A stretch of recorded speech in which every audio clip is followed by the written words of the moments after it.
Praise the Lord.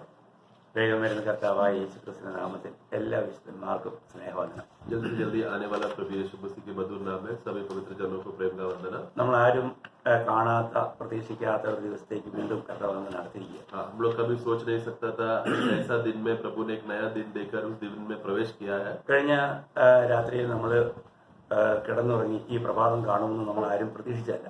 गए रात को हम सोएंगे और इस तरह आज का सवेरे देखेंगे करके हमने किसी ने भी सोचा नहीं था. എന്നാൽ ദൈവം നമ്മളെ ഉണർത്തി. लेकिन प्रभु ने हमको उठाया, നമുക്ക് ഒരു ദിവസം ഇവിടെ നൽകി. हमको और एक दिन दिया. നമ്മുടെ കർത്താവ് എത്ര നല്ലവനാണ്. हमारा प्रभु कितना भला है. അവിടത്തേക്ക് സകല മഹത്വം നമുക്ക് അർപ്പിക്കാം. वो इसलिए सारा महिमा हम उनको दे. നമ്മൾ ദൈവത്തിന്റെ വചനത്തിലേക്ക് നോക്കുമ്പോൾ हम जब प्रभु के वचन की ओर जब देखते हैं, നമ്മൾ റോമാലേഖനം 5-ാം അധ്യായം 8-ാം വാക്യത്തിൽ വായിക്കുന്നത് ഇങ്ങനെയാണ്. रोमियो का पुस्तक उसका 5वां अध्याय वाक्य 8 में हम पढ़ते हैं. रोमियो 5:8. ക്രിസ്തുവോ നാം പാപികളായിരിക്കുമ്പോൾ തന്നെ നമുക്ക് വേണ്ടി മരിക്കാൻ ദൈവം തനിക്ക് നമ്മോടുള്ള സ്നേഹത്തെ പ്രദർശിപ്പിക്കുന്നു. Romans chapter 5:8.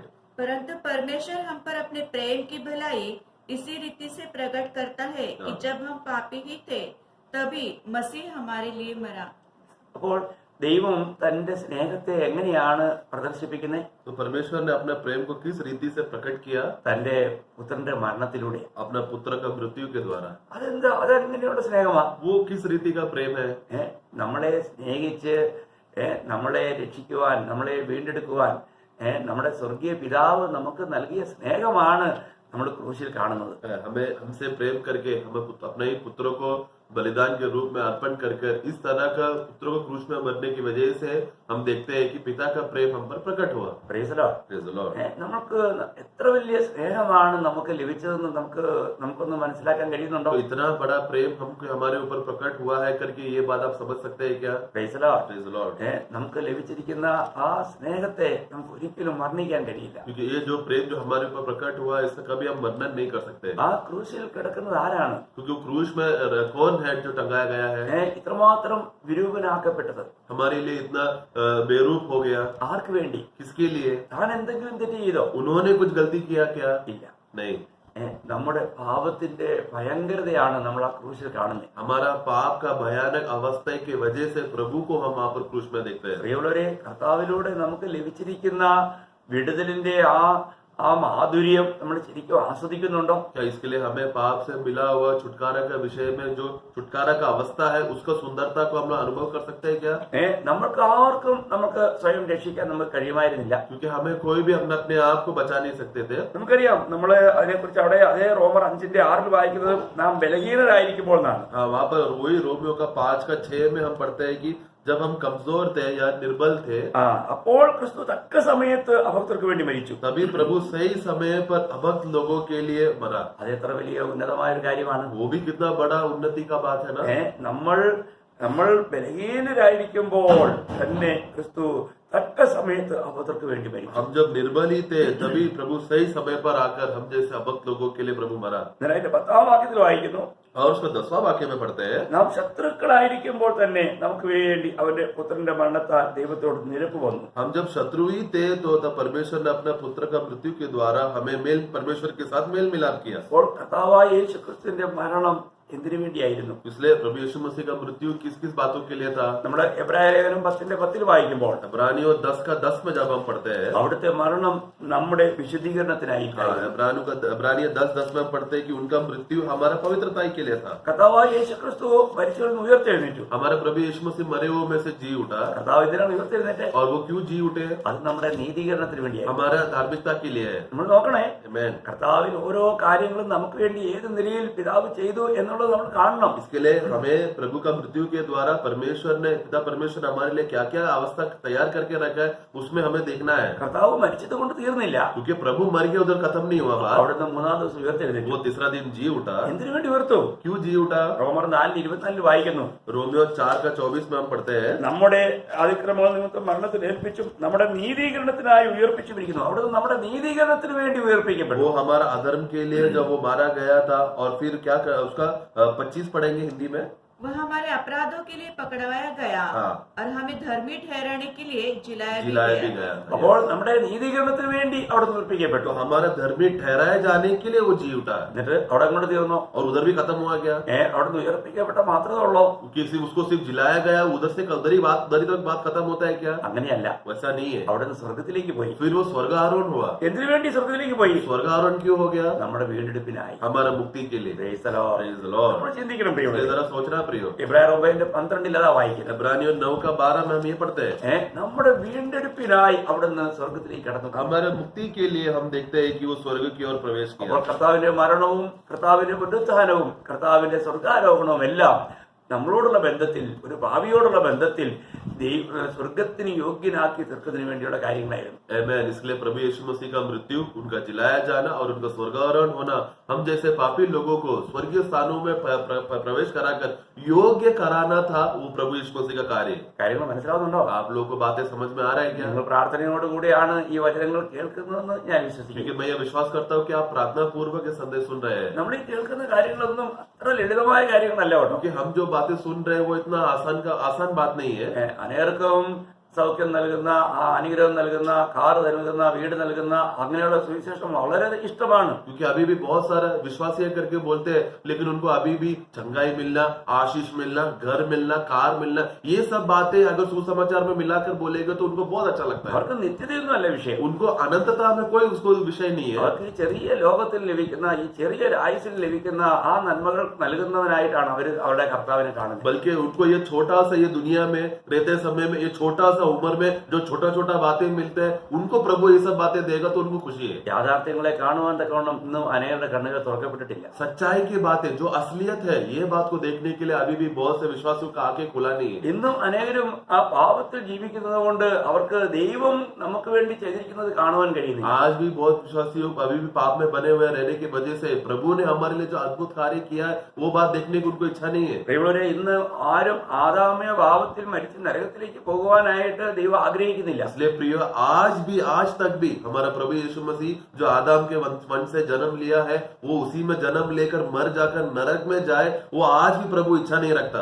ദൈവം അതിനുവേണ്ടി ഇത്രമാത്രം വലിയൊരു രക്ഷാമാർഗം ഒരുക്കിയിട്ടുണ്ട്. उसके लिए परमेश्वर ने उसके लिए बहुत बड़ा उद्धार का मार्ग खोला है। നമ്മൾ എന്ത് ചെയ്താൽ മതി? हमें क्या करना चाहिए? നമ്മൾ ആ സത്യത്തിൽ വിശ്വസിച്ചാൽ മാത്രം.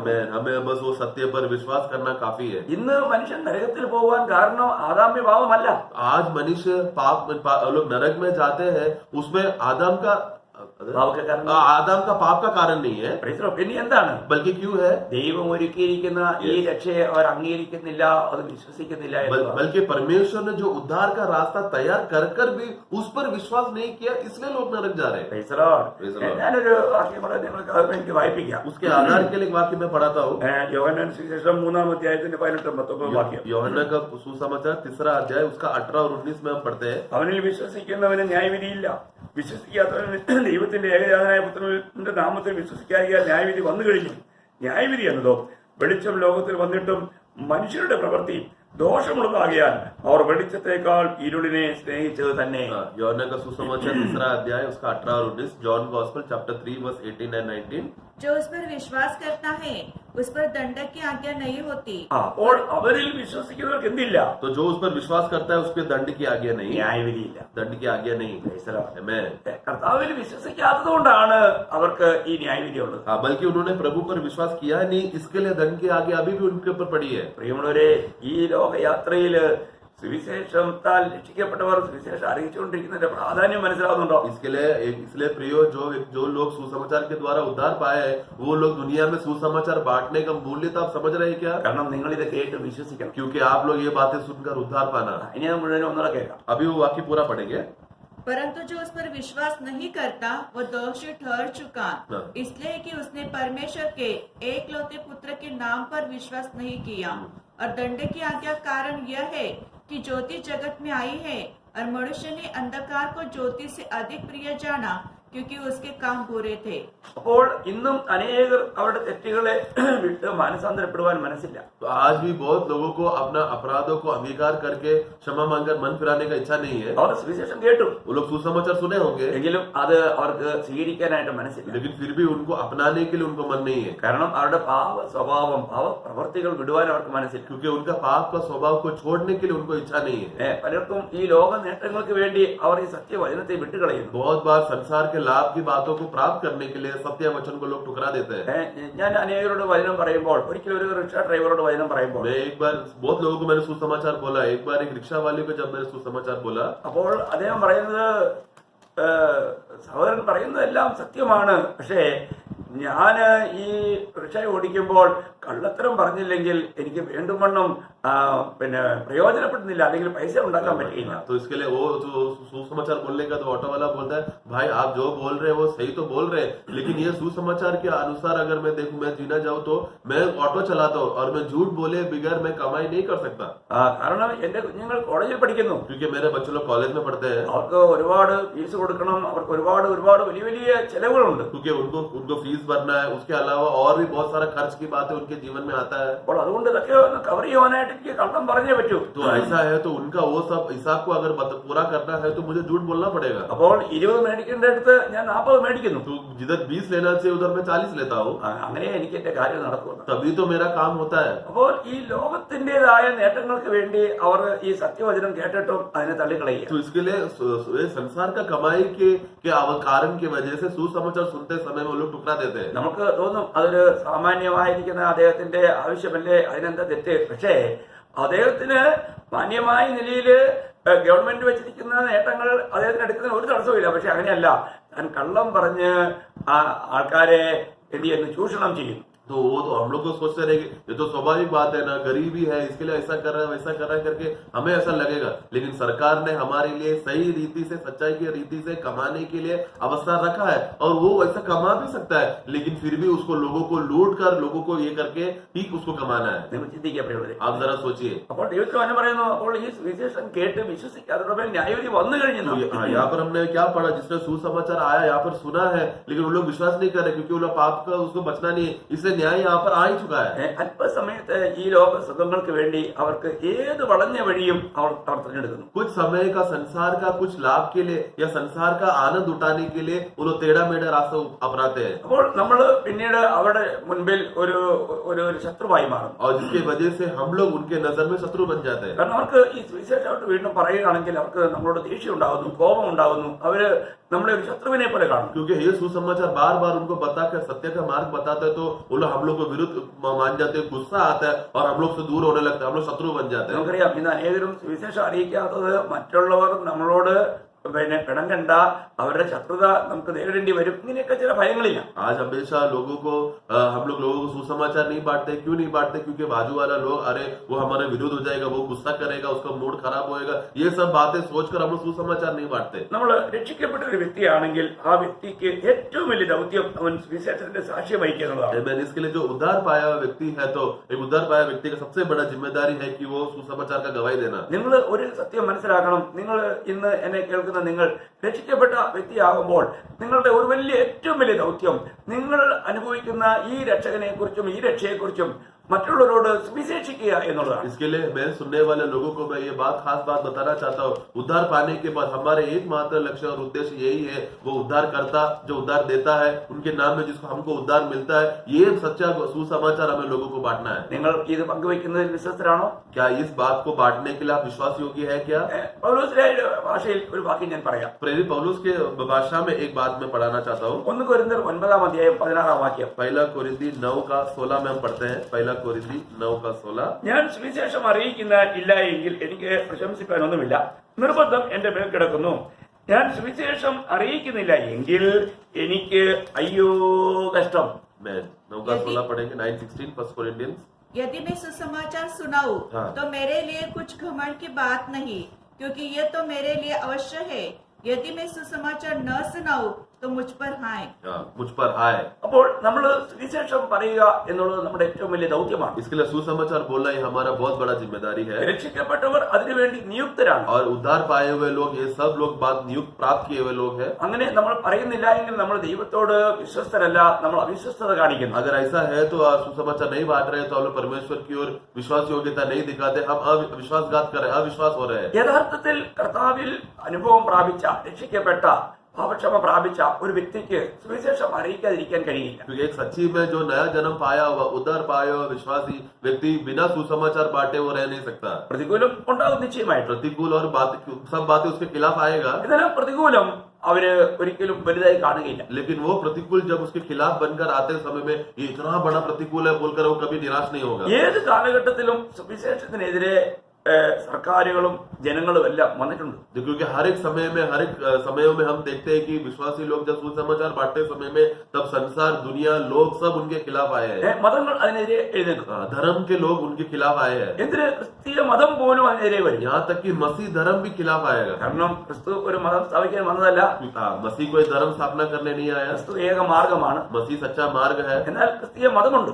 लेकिन मसीह धर्म भी है। ഈ മതത്തിൽപ്പെട്ടവർ അവരെ ഉപദ്രവിക്കും. ये धर्म के लोग सच्चा मसीह को उपद्रव करे, सताएगा। നമുക്കറിയാം ഈ സുവിശേഷത്തിന്റെ ആരംഭ നാളുകളിൽ ये हम जानते हैं ना कि सुसमाचार के आरंभ के दिनों में അപ്പോസ്തലന്മാർക്ക് എത്രമാത്രം വലിയ പ്രതികൂലങ്ങളെയാണ് നേരിടേണ്ടി വന്നത്. प्रेरित लोगों को कितना बड़ा बड़ा कष्ट को उनको सामना करना पड़ा। അന്ന് അവർക്കുണ്ടായ അനുഭവം നമുക്ക് അപ്പോസ്തല പ്രവൃത്തി 4-ാം അധ്യായം ഞാൻ വളരെ ചുരുക്കമായി പറയാം. उन दिनों में प्रेरित लोगों को जो कष्ट हुआ है वो अवस्था क्या है करके एक संक्षेप में छोटा बात में प्रेरितों का पुस्तक अध्याय 4 में हम पढ़ते हैं। 4:17 मुതൽ 4:17 में हम पढ़ते हैं। प्रेरितों 4:17 से 20, एक्ट्स चैप्टर 4 verse 17 to 20। എങ്കിലും അത് ജനത്തിൽ അധികം പരക്കാതിരിക്കാൻ അവർ യാതൊരു മനുഷ്യനോടും ഈ നാമത്തിൽ ഇനി സംസാരിക്കരുതെന്ന് നാം അവരെ തർജ്ജനം ചെയ്യണമെന്ന് പറഞ്ഞു. പിന്നെ അവരെ വിളിപ്പിച്ചിട്ട് യേശുവിന്റെ നാമത്തിൽ അശേഷം സംസാരിക്കരുത്, ഉപദേശിക്കുകയുമരുത് എന്ന് കൽപ്പിച്ചു. അതിന് പത്രോസും യോഹന്നാനും ദൈവത്തെക്കാൾ അധികം നിങ്ങളെ അനുസരിക്കുന്നത് ദൈവത്തിന്റെ മുൻപാകെ ന്യായമോ എന്ന് വിധിപ്പിൻ. ഞങ്ങൾ കണ്ടും കേട്ടും ഇരിക്കുന്നത് പ്രസ്താവിക്കാതിരിക്കാൻ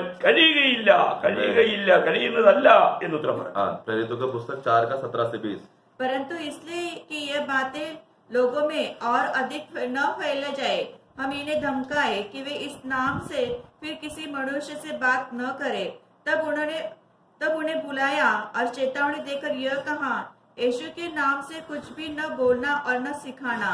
परंतु पतरस और यूहन्ना ने उसको उत्तर दिया, तुम ही न्याय करो। क्या ये परमेश्वर के निकट भला है कि हम परमेश्वर की बात से बढ़कर तुम्हारी बात माने? അപ്പോൾ ഇവിടെ നമുക്ക് കാണാൻ കഴിയുന്ന എന്താണ്? उधर हम लोग क्या देखने को मिलता है? അവിടെ അധികാരി വർഗം അവരെ ഭീഷണിപ്പെടുത്തുകയാണ്. वहाँ पर अधिकारी लोग उनको धमकी दे रहा है। എന്നിട്ട് അവരോട് പറയാണ്, ഈ നാമത്തിൽ ഇനി നിങ്ങൾ സംസാരിക്കരുത്. और कहने लगे कि ये नाम से अभी तुम लोग बात नहीं करना। അപ്പോൾ അപ്പോസ്തലന്മാരുടെ ഉത്തരം എന്തായിരുന്നു? प्रेरितों का जवाब सवाल उनका उसके विषय में प्रतिकूल क्या था? ഞങ്ങൾ കണ്ടും കേട്ടും ഇരിക്കുന്നത് പ്രസ്താവിക്കാതിരിക്കാൻ കഴിയുന്നതല്ല. हम लोग जो बातें देखे हैं, जो बातें सुना है वाकई 20 में, वो बात बिना बोले हो नहीं सकता। പ്രിയമുള്ളവരെ, എത്രയെല്ലാം പ്രതികൂലം ഉണ്ടായാലും, कितना प्रतिकूल हमारे खिलाफ आए तो भी രക്ഷിക്കപ്പെട്ട ഒരു ദൈവവൈതലിന് ഒരിക്കലും കർത്താവിന്റെ സാക്ഷ്യം വഹിക്കാതിരിക്കാൻ കഴിയില്ല. उद्धार पाए हुए विश्वासियों को कभी भी प्रभु का गवाही दे बिगर वो बैठ नहीं सकता। അതിന്റെ 5:29 उसका 5:29 में हम पढ़ते हैं, അവര് വീണ്ടും പിടിക്കപ്പെട്ടു. वो लोग फिर से पकड़ा गया था। അപ്പോൾ അവർ പറയുകയാണ്, उधर भी तभी वो लोग कहने लगा, മനുഷ്യരെക്കാൾ ദൈവത്തെ അനുസരിക്കേണ്ടതാവുന്നു. हम लोग मनुष्य से भी ज्यादा परमेश्वर का बात मानना उचित है। മനുഷ്യരെക്കാൾ അധികം ദൈവത്തെ അനുസരിക്കണം. तो मनुष्य से भी ज्यादा परमेश्वर को मानना है। എത്ര വലിയ കാര്യം! कितना बड़ी बात है। നമ്മൾ ഇന്ന് ആരെ അനുസരിക്കുന്നത്? आज हम किसको मानते हैं? നമ്മൾ ദൈവത്തെയാണോ അനുസരിക്കുന്നത് അതോ മനുഷ്യരെയാണോ? आज हम लोग मनुष्य को सुनते हैं या परमेश्वर का बात मानते हैं? നമ്മൾ ദൈവത്തെ പ്രസാദിപ്പിക്കാൻ ആഗ്രഹിക്കുന്നോ അതോ മനുഷ്യനെ പ്രസാദിപ്പിക്കാൻ हम ആഗ്രഹിക്കുന്നു? लोग परमेश्वर को खुश करना चाहते हैं या मनुष्य को खुश करना चाहते हैं? നമ്മളോട് തന്നെ ചോദിക്കപ്പെടും. हमें ये सवाल अपने आप को पूछना है। ഇന്ന് രക്ഷിക്കപ്പെട്ട ദൈവവേദനായ നിങ്ങൾക്ക് ഈ കർത്താവിനെ സാക്ഷിക്കുന്നതിൽ ഇന്ന് ഉത്സാഹമുണ്ടോ? आज हमें प्रभु यीशु मसीह नया जन्म पाए हुए ये विश्वासी लोगों को प्रभु यीशु मसीह का नाम का गवाही देने के लिए बहुत आनंद होता है क्या?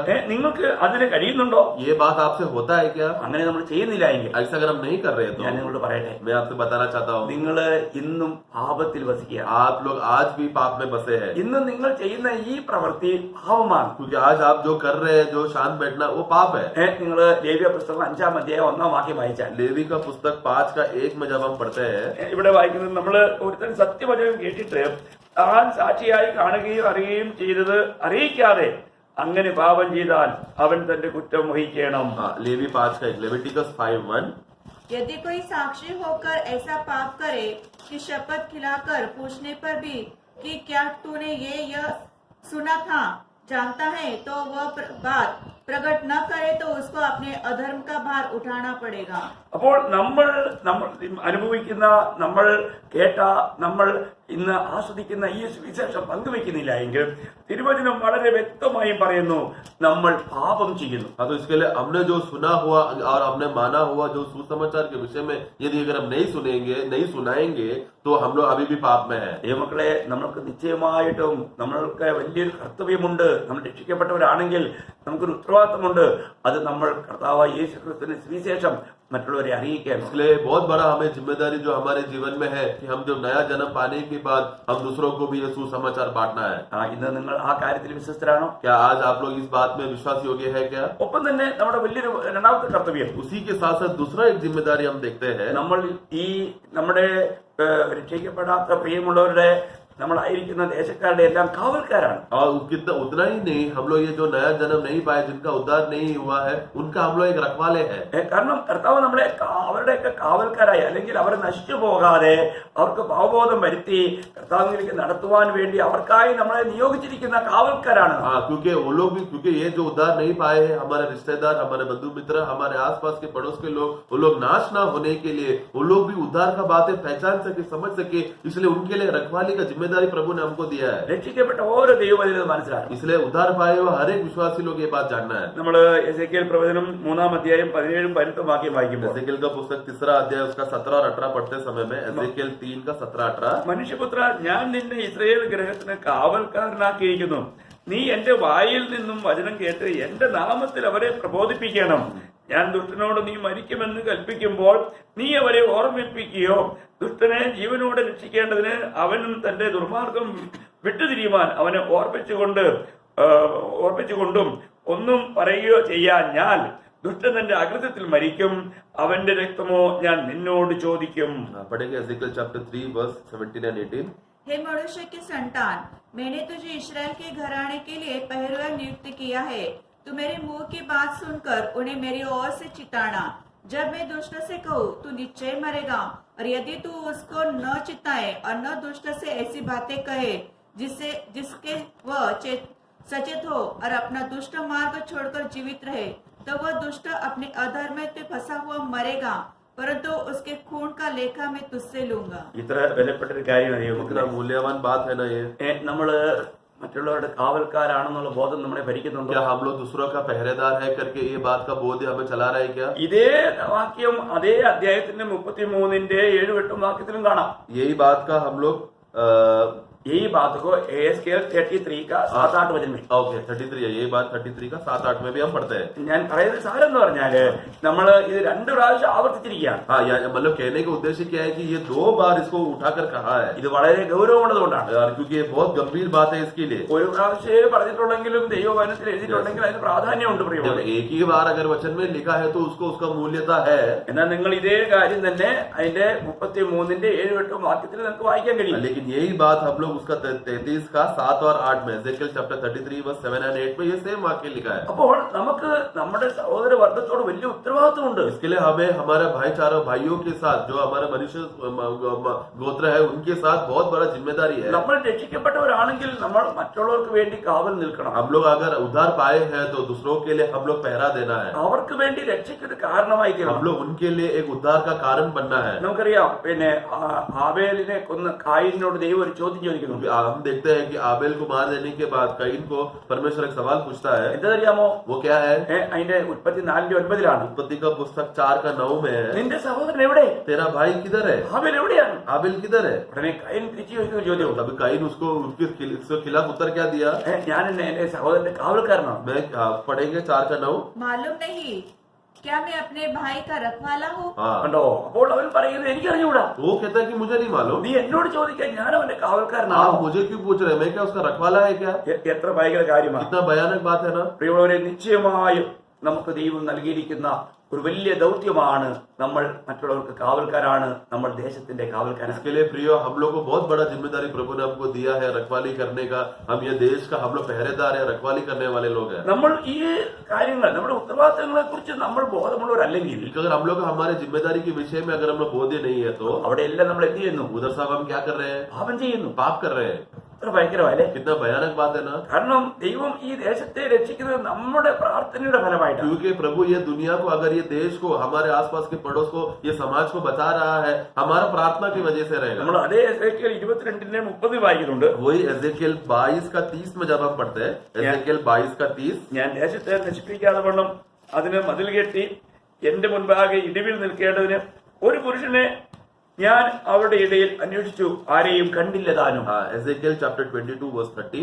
मैंने उनमें से ऐसा मनुष्य ढूंढना चाहा जो बाड़े को सुधारे और देश के निमित्त नाके में मेरे सामने ऐसा खड़ा हो कि मुझे उसका नाश न करना पड़े, परंतु ऐसा कोई न मिला. അപ്പോൾ ഒരു വ്യക്തിയെ പോലും കാണാതെ വന്നപ്പോൾ പിന്നെ ആ ദേശത്തെ പിന്നെ നശിപ്പിക്കാതിരിക്കാൻ ദൈവത്തിന് കഴിയില്ല. तो अगर एक भी व्यक्ति अगर मिल गया इस देश के लिए विनती करने के लिए, तो प्रभु वो देश को नाश नहीं करेगा. ദൈവമക്കളെ, നമ്മള് നമ്മുടെ സഹോദരവർഗത്തിന്റെയും ദേശത്തിന്റെയൊക്കെ കാവൽക്കാരാണെന്ന കാര്യം മറക്കല്ലേ. इसके लिए प्रिय, हम अपने देशवासियों के लिए, हमारे आसपास के पड़ोस के लिए, हमारे मनुष्य भाइयों के लिए, हम लोग उनके लिए एक रखवाले और पहरेदार है करके ना भूलना. ഒന്നാമത്തെ മനുഷ്യനായ ആദാമിന് എന്തെങ്കിലും ജോലി ഉണ്ടായിരുന്നോ, ഡ്യൂട്ടി ഉണ്ടായിരുന്നോ? पहला मनुष्य आदम को, उसको कोई काम था क्या? നിശ്ചയമായിട്ടും हाँ, काम था ना. ആദാം ഒരു കാവൽക്കാരനായിരുന്നു. आदम भी एक रखवाली करने वाला व्यक्ति था. നമ്മള് ഉൽപ്പത്തി പുസ്തകം 2-ാം അധ്യായം 15-ാം വാക്യം വായിക്കുമ്പോൾ, उत्पत्ति का पुस्तक 2:15 जब हम पढ़ते समय में, യഹോവയായ ദൈവം മനുഷ്യനെ കൂട്ടിക്കൊണ്ടുപോയി ഏദൻ തോട്ടത്തിൽ വേല ചെയ്യുവാനും അതിനെ കാപ്പാനും അവിടെയാക്കി. ആ തോട്ടത്തെ കാക്കുക എന്നുള്ളത് ആദമിന്റെ കർത്തവ്യമായിരുന്നു. उत्पत्ति का पुस्तक 2:15, जेनेसिस चैप्टर 2:15. तब यहोवा परमेश्वर ने आदम को लेकर अदन की वाटिका में रख दिया कि वह उसमें काम करे और उसकी रक्षा करे. देखो, उसको काम भी करना है और रक्षा भी करना है, क्योंकि एक रखवाला था वो. Praise the Lord. അപ്പോൾ പലപ്പോഴും നമ്മുടെ ഉത്തരവാദിത്തങ്ങൾ, ആദം വാസ്തവത്തിൽ തന്റെ ഉത്തരവാദിത്തം മറന്നു എന്നുള്ളതാണ് സത്യം. तो इसलिए हमें हमारा जवाबदारी, जिम्मेदारी समझना है. आदम ने उसको जो जिम्मेदारी दी है उसमें वो गिर गया, वो सत्य है. ഇന്നും എത്രയോ വിശുദ്ധന്മാര് തങ്ങളുടെ ഉത്തരവാദിത്തങ്ങളെ കുറിച്ച് ബോധവാന്മാരല്ലാത്തത് കൊണ്ട് അവരിന്നും പാപം ചെയ്തുകൊണ്ടിരിക്കുക. इसके लिए आज इतने सारे विश्वासी लोग अपना जिम्मेदारी का एहसास न करते हुए पाप कर रहे हैं. എനിക്ക് ദൈവമക്കളോട് ഓർപ്പിക്കാനുള്ളത്, നിങ്ങൾ അങ്ങനെ പാപം ചെയ്ത് വഞ്ചിക്കപ്പെടരുതേ. इसके लिए मेरे प्रियजनों को मुझे बस ये बात याद दिलाना है कि इस रीति से पाप करके धोखा में ना गिरे. നമ്മൾ സുവിശേഷം അറിയിക്കുന്നില്ലെങ്കിൽ പാപം ചെയ്യാം. हम लोग सुसमाचार नहीं बोले तो पाप कर रहे हैं. നമ്മള് മറ്റുള്ളവർക്ക് വേണ്ടി കാവൽ ചെയ്യുന്നില്ല എങ്കിൽ നമുക്കറിയാം, കാവൽക്കാരൻ ദൂരെ ദൃഷ്ടിയുള്ളവനാ. हाँ, तो इसके लिए जो अगर हम दूसरों के लिए रखवाली नहीं करेंगे तो भी हम लोग धोखा खा रहे हैं. क्योंकि एक रखवाल है, कावल जो जिम्मेदार व्यक्ति है, रखवाली करने वाला, वो हमेशा दूर तक देख सकता है. നമുക്കറിയാം, നമ്മള് ഈ സാധാരണ ഇസ്രായേലിലൊക്കെ അല്ലെങ്കിൽ മറ്റുള്ള രാജ്യങ്ങളിലൊക്കെ വലിയ വലിയ ഗോപുരങ്ങളുണ്ടായിരുന്നു. हम जानते हैं ना, उन दिनों में, इसराइल के समय में, उन दिनों के राज्य अधिकार में बड़ा बड़ा जो വലിയ ദീവാറുണ്ട്, പിന്നെ टावर टावर करके बोलते, जिसमें लोग क्या करते, बड़ा लोग बांध के उसमें 2-3 पहरेदार खड़े रहते थे. അപ്പോൾ അവിടുന്ന് അവര് ദൂരെ നോക്കിക്കൊണ്ടിരിക്കും. तो वो ऊंचाई में वो लोग खड़े रहकर दूर से उनके देश में आने वाले लोगों को नजर रखते थे. അങ്ങനെ എന്തെങ്കിലും വരുന്നത് കണ്ടാൽ ഉടനെ തന്നെ അറിയിപ്പ് കൊടുക്കും. और कुछ भी शत्रु अगर आक्रमण कर रहा है, कुछ भी बुरा हो रहा है करके मालूम पड़ेगा, तो तुरंत वो लोग देश के लोगों को वो लोग चौकसी कराता था. അങ്ങനെ മുന്നറിയിപ്പ് കൊടുത്തെങ്കിൽ മാത്രമേ ദേശത്തെ രക്ഷിക്കാൻ പറ്റൂ. तो वो लोग जल्दी से देश को लोगों को बोलता था, देखो खतरा आ रहा है बोलेगा तो ही वो देश को बचा सकते हैं. മക്കളെ, നമുക്ക് വലിയ ഉത്തരവാദിത്തമുണ്ട്. ये बहुत बड़ा जिम्मेदारी था. അപ്പോൾ നമ്മള് ഈ കാര്യങ്ങളെ ദൂരവേ, നമുക്കറിയാം നിത്യത്തിൽ എന്ത് സംഭവിക്കാൻ പോകുന്നുള്ള കാഴ്ചപ്പാട് നമുക്കുണ്ട്. उसी तरह हम लोग भी दूर के नजर के देखने वाले लोग. क्यों? क्योंकि अनंतता में क्या होगा करके वो नजरिया हमको है. അതെ, ഒരു മനുഷ്യൻ മരണാനന്തരം അവൻ എങ്ങോട്ട് പോകുന്നു അവർക്കറിഞ്ഞുകൂടാ. क्योंकि एक साधारण मनुष्य मरने के बाद उसका अवस्था क्या होगा करके संसार के लोग नहीं जानते. എന്നാൽ നമുക്ക് നിത്യാഗ്നിയെ കുറിച്ച് വരെയും കാണുവാനായിട്ട് കഴിയുന്നു. लेकिन नित्य अग्नि में लोग मरने के बाद नित्य अग्नि में डाला जाएगा, ये सब दूर की बातें हम देख सकते हैं. അത് കണ്ടുകൊണ്ടാണ് നമ്മൾ അവരെ അറിയിപ്പ് കൊടുക്കുന്നത്. ये बात देखने से ही हम लोगों को चेतावनी करते हैं. അതുകൊണ്ടാണ് നമ്മൾ വളരെ ഭാരത്തോടും വളരെ പ്രയാസങ്ങൾ കഴിച്ചുമൊക്കെ ഇത് പറയാൻ ഉത്സാഹിക്കുന്നത്. इसीलिए हम लोग एकदम बोझ से और हम लोग तकलीफ में और वेदना में रहकर भी हम लोग दूसरों को बताते हैं. എത്ര പ്രതികൂലം ഉണ്ടായാലും നമ്മൾ പറയുന്നത് നിർത്തുന്നില്ല. कितना भी कष्ट और प्रतिकूल हमारे खिलाफ आएगा तो भी हम लोग बोलने के लिए रुकते नहीं है. കാരണം അവരുടെ നാശം നമ്മൾ ആഗ്രഹിക്കുന്നില്ല. क्योंकि उनका नाश हम लोग नहीं चाहते. നമ്മൾ അവരെ സ്നേഹിക്കുന്നു, हम उनसे प्रेम करते हैं. എന്നാൽ അവർക്ക് ആ സ്നേഹത്തെ മനസ്സിലാക്കാൻ കഴിയുന്നില്ല. लेकिन उन लोगों को हमारा प्रेम समझ में नहीं आ रहा. അവരെന്നെ തെറ്റിദ്ധരിക്കുന്നു. वो लोग हमें गलत समझते हैं.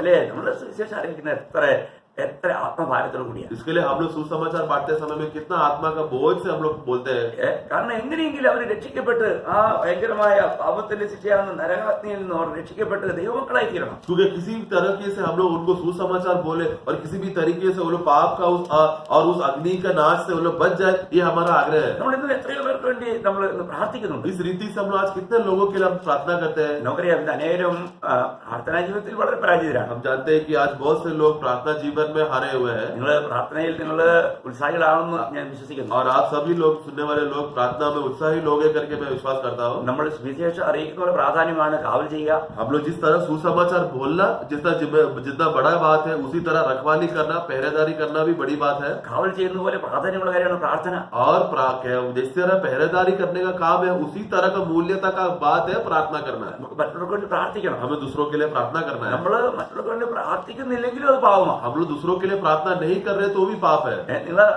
നിങ്ങൾക്കറിയാമോ? आप लोग वो बात जानते हैं क्या? ഇതൊക്കെ നമ്മൾ അറിയണം. ये सब बातें तो जानना चाहिए. നമ്മൾ അറിയാതെ തന്നെ എങ്ങനെയുള്ള എത്രയോ തെറ്റുകൾ നമ്മൾ हम വന്നുകൊണ്ടിരിക്കും. लोग कितना बातों का अज्ञानता होने की वजह से हम लोग पाप में और गलती कर रहे हैं. നമ്മൾ ചെയ്യേണ്ട നമ്മുടെ ഉത്തരവാദിത്തങ്ങളെ കുറിച്ച് ബോധവാന്മാരല്ലാതെ എത്ര എത്ര പാപങ്ങൾ നമ്മളിൽ ഉണ്ടാകുന്നുണ്ടെന്ന് നമുക്കറിയാമോ?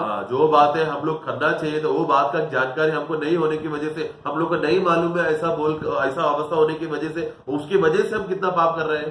നമുക്കറിയാം ഒരിക്കലും ഇസ്രായേൽ ജനങ്ങളോട് ശമൂവേൽ പറഞ്ഞൊരു സാക്ഷ്യം. एक बार इस्राएल लोगों को शमूएल ने एक बार गवाही दिया. 1 ശമൂവേൽ 12:23 पहला शमूएल 12:23 में हम पढ़ते हैं. पहला शमूएल 12:23. ഞാനും നിങ്ങൾക്ക് വേണ്ടി പ്രാർത്ഥിക്കാതിരിക്കുന്നതിനാൽ യഹോവയോട് പാപം ചെയ്യുവാൻ ഇടവരരുതേ. फर्स्ट शमूएल चैप्टर 12:23. फिर ये मुझसे दूर हो कि मैं तुम्हारे लिए प्रार्थना करना छोड़कर यहोवा के विरुद्ध में पापी ठहरूं. അപ്പോൾ നമ്മൾ ഒരു യഥാർത്ഥ വിളിക്കപ്പെട്ട ഒരുവൻ പ്രാർത്ഥിക്കുന്നില്ലെങ്കിൽ അവൻ എന്ത് ചെയ്യുന്നു? तो एक सच्चा बुलाया प्राप्त किया हुआ व्यक्ति यदि अगर प्रार्थना नहीं कर रहा है तो അവൻ പാപം ചെയ്യുന്നു. वो परमेश्वर के खिलाफ पाप कर रहा है. നമുക്ക് അങ്ങനെ നമ്മുടെ മേൽ അങ്ങനെ ഒരു കുറ്റാരോപം ഉണ്ടാവുമോ? क्या ऐसा एक दोष हमारे ऊपर लगाया जाएगा क्या? അങ്ങനെയുള്ള പാപം നമ്മൾ ചെയ്യുന്നുണ്ടോ? इस रीति का पाप हम कर रहे हैं क्या? നമ്മളിപ്പോൾ വ്യഭിചരിക്കുന്നില്ല, നമ്മൾ മോഷ്ടിക്കുന്നില്ല, നമ്മൾ കൊല ചെയ്യുന്നില്ല, ഇങ്ങനെയൊക്കെയുള്ള കാര്യങ്ങൾ നമ്മളില്ലായിരിക്കാം. हम लोग शायद व्यभिचार नहीं कर रहे या फिर चोरी नहीं कर रहे, झूठ नहीं बोल रहे, ये सब बातें शायद हम लोग नहीं करते रहेंगे अभी. പക്ഷേ നമ്മുടെ ഉത്തരവാദിത്തങ്ങളെ അറിഞ്ഞ് നമ്മൾ ചെയ്യുന്നില്ലെങ്കിൽ അതും പാവമാണ്. लेकिन हमारा जवाबदारी और जिम्मेदारी क्या है, ये बात नहीं जानना और नहीं करना बहुत बड़ा पाप है. അപ്പോൾ ഇതുവരെയും നിങ്ങളുടെ പ്രാർത്ഥനാ ജീവിതത്തിലെ വീഴ്ച പാവമാണെന്ന് നിങ്ങൾക്ക് മനസ്സിലായിട്ടുണ്ടോ? तो इसके लिए हमारे जीवन में गिरावट का कारण पाप है करके आप लोग जाने क्या? നിങ്ങളുടെ പ്രാർത്ഥനയാൽ എത്രയോ പേർക്ക് വിടുതൽ ലഭിക്കേണ്ടതാണ്. क्योंकि आपके प्रार्थना के द्वारा कितने लोगों को छुटकारा मिलना चाहिए था. അനേകരുടെ നാശത്തിന് കാരണം നിങ്ങൾ പ്രാർത്ഥിക്കാത്തത് മൂലമാണ്. बहुत सारे लोगों का नाश का कारण क्योंकि आप लोग प्रार्थना नहीं किया. നിങ്ങൾ പ്രാർത്ഥിച്ചിരുന്നെങ്കിൽ പലരും രക്ഷപ്പെട്ടേനെ. क्योंकि अगर आप लोग सही रीति से प्रार्थना करते तो कितने लोग बच सकते थे. നമുക്കറിയാം അബ്രഹാം തന്റെ സഹോദരപുത്രനായ ലോത്തിനും കുടുംബത്തിനും വേണ്ടിയിട്ട് സൊദോം ഗൊമോറയുടെ നാശത്തിൽ നിന്ന് അവർ വിടുവിക്കപ്പെടേണ്ടതിന് വേണ്ടി പ്രാർത്ഥിച്ചു. आप लोग जानते हैं ना कि अब्राहम अपने प्रियजन के लिए, लोत के लिए, वो लोग नाश ना हुए, सोदोम गुमोरा के लिए वो प्रार्थना करता है करके आप लोग जानते हैं ना. 18 അധ്യായത്തിൽ അബ്രഹാമിന്റെ മധ്യസ്ഥ പ്രാർത്ഥനയാണ്. हम लोग 18 अध्याय में हम 16 से पढ़ेंगे तो वहां पर अब्राहम का मध्यस्थी प्रार्थना का स्वभाव को गुण को हम देखते हैं. അപ്പോൾ അബ്രഹാം ദൈവത്തോട് നിരന്തരമായി പ്രാർത്ഥിച്ചു. और अब्राहम निरंतर परमेश्वर से प्रार्थना करते जा रहा है, विनती कर रहा है. അതിന്റെ ഫലം എന്താണ് ഉണ്ടായത്? उसका फल क्या हो गया? അതിന്റെ 19 അധ്യായത്തിൽ 29 വാക്യം വായിച്ചാൽ उसका 29 में हम पढ़ते हैं. जेनेसिस उत्पत्ति 19:29 में. എന്നാൽ ആ പ്രദേശത്തിലെ പട്ടണങ്ങളെ നശിപ്പിക്കുമ്പോൾ ദൈവം അബ്രഹാമിനെ ഓർത്തു. ആരെ ഓർത്തു? അബ്രഹാമിനെ ഓർത്തു. ലോത്ത് പാർത്ത പട്ടണങ്ങൾക്ക് ഉന്മൂലനാശം വരുത്തുകയും ലോത്തിനെയും ആ ഉന്മൂലനാശത്തിൽ നിന്നും വിടുവിച്ചു. पढ़ेंगे 29:29. और ऐसा हुआ कि जब परमेश्वर ने उस तराई के नगरों को जिसमें लूत रहता था उलट पुलट कर नष्ट किया, तब उसने अब्राहम को याद करके लूत को उस घटना से बचा लिया. परमेश्वर ने अब्राहम को प्रार्थना को याद करके लूत को बचाया. मेरा कहने का उद्देश्य यह है, അങ്ങനെ അബ്രഹാം ഇടിവിൽ നിന്നില്ലായിരുന്നെങ്കിൽ, अगर अब्राहम बीच में रुकर मध्यस्थी नहीं करता तो സൊദോം ഗൊമോറയുടെ നാശത്തെ കുറിച്ച് ദൈവം അബ്രഹാമിനോട് സംസാരിച്ചു. तो सोदोम और गोमोरा को नाश करने का विषय में परमेश्वर आकर अब्राहम से बात करता है. അവൻ അങ്ങനെ തന്നെ വരണം. वो अब्राहम बोला ऐसा ही हो जाने दो, കാരണം അവൻ എന്നോട് വഴക്കുണ്ടാക്കി പോയവൻ. क्योंकि वो लोत ने मेरे से झगड़ा करके गया ना, അതുകൊണ്ട് അവൻ നശിക്കട്ടെ इसलिए नशा बर्बाद हो जाने दो। എന്നൊരിക്കലും ദൈവത്തിന്റെ സ്നേഹിതനായ അബ്രഹാമിന് ചിന്തിക്കാൻ കഴിഞ്ഞില്ല. ऐसा कभी सोचने का विचार भी अब्राहम के मन में नहीं आया। ഉടനെ അബ്രഹാം അവിടെ തന്നെ ദൈവത്തിൽ നിന്നു. वो तुरंत उधर ही परमेश्वर की उपस्थिति में खड़ा हो गया ദൈവത്തോട് അവൻ സംസാരിച്ചു. और परमेश्वर से बात करने लगा। കർത്താവേ, ആ ദേശം നശിപ്പിക്കുകയാണെങ്കിൽ 50 നീതിമാന്മാരുണ്ടെങ്കിൽ അത് നശിപ്പിക്കുമോ? प्रियो, इसलिए है परमेश्वर, अगर उस आप नगर को नाश कर रहे लेकिन 50 धर्मी जन अगर मिला, वो धर्मी जन के निमित्त आप नाश करोगे क्या? കാരണം നീ ദുഷ്ടന്മാരുടെ കൂടെ നീതിമാന്മാരെ നശിപ്പിക്കുകയില്ലല്ലോ. क्योंकि आप दुष्ट लोगों को धर्मी जन के साथ नाश नहीं करते। धर्मियों को आप दुष्टों के साथ न्याय नहीं करते। Praise the Lord. Praise the Lord. അപ്പോൾ നമ്മൾ മനസ്സിലാക്കണം, इसलिए आप समझना है, ഒരിക്കലും ദൈവം അങ്ങനെയുള്ള അനീതി ചെയ്യുകയില്ല. इसलिए परमेश्वर कभी भी इस तरह का अधर्म की बातें नहीं करता। അപ്പോൾ അബ്രഹാം ദൈവത്തോട് അപേക്ഷിക്കുകയാണ്. तो इसलिए अब्राहम परमेश्वर से अपेक्षा करता है, കർത്താവേ, അവിടെ 50 പേര് കാണിയല്ലേ? परमेश्वर, हे परमेश्वर, वहां पर 50 लोग तो रहेंगे ना। ദൈവം പറഞ്ഞു 50 പേരുണ്ടെങ്കിൽ ഞാൻ നശിപ്പിക്കുകയില്ല. अगर 50 धर्मी जन मिला तो मैं नाश नहीं करूंगा। പിന്നെ അബ്രഹാം പറഞ്ഞു 45 പേര്. तो फिर अब्राहम बोलने लगा, अगर 45 लोग रहेगा तो? ദൈവം പറഞ്ഞു നശിപ്പിക്കുകയില്ല. वो कहता है मैं नहीं करूंगा। ഓ, എന്നാൽ 40 പേര്. तो फिर 40 जन रहेगा तो? ഓ, ഞാൻ നശിപ്പിക്കുകയില്ല. परमेश्वर कहा मैं नहीं नाश करूंगा। എന്നാൽ 30 പേര്. अभी 30 जन रहा तो? ഓ, നശിപ്പിക്കുകയില്ല. मैं नहीं नाश करूंगा। 20 പേര്. तो अभी 20 जन है तो? ഓ, ഞാൻ നശിപ്പിക്കുകയില്ല. मैं नहीं नाश करूंगा। ഞാൻ ഒന്നുകൂടെ പറഞ്ഞിട്ട്, കാരണം ഇങ്ങനെയൊക്കെ പറഞ്ഞു പോയാൽ ശരിയായല്ലോ. ഒരു 10 പേര്. प्रभु, मैं एक और बार बताना चाहता हूँ, आप गुस्सा नहीं करना। अगर 10 जन रहा तो?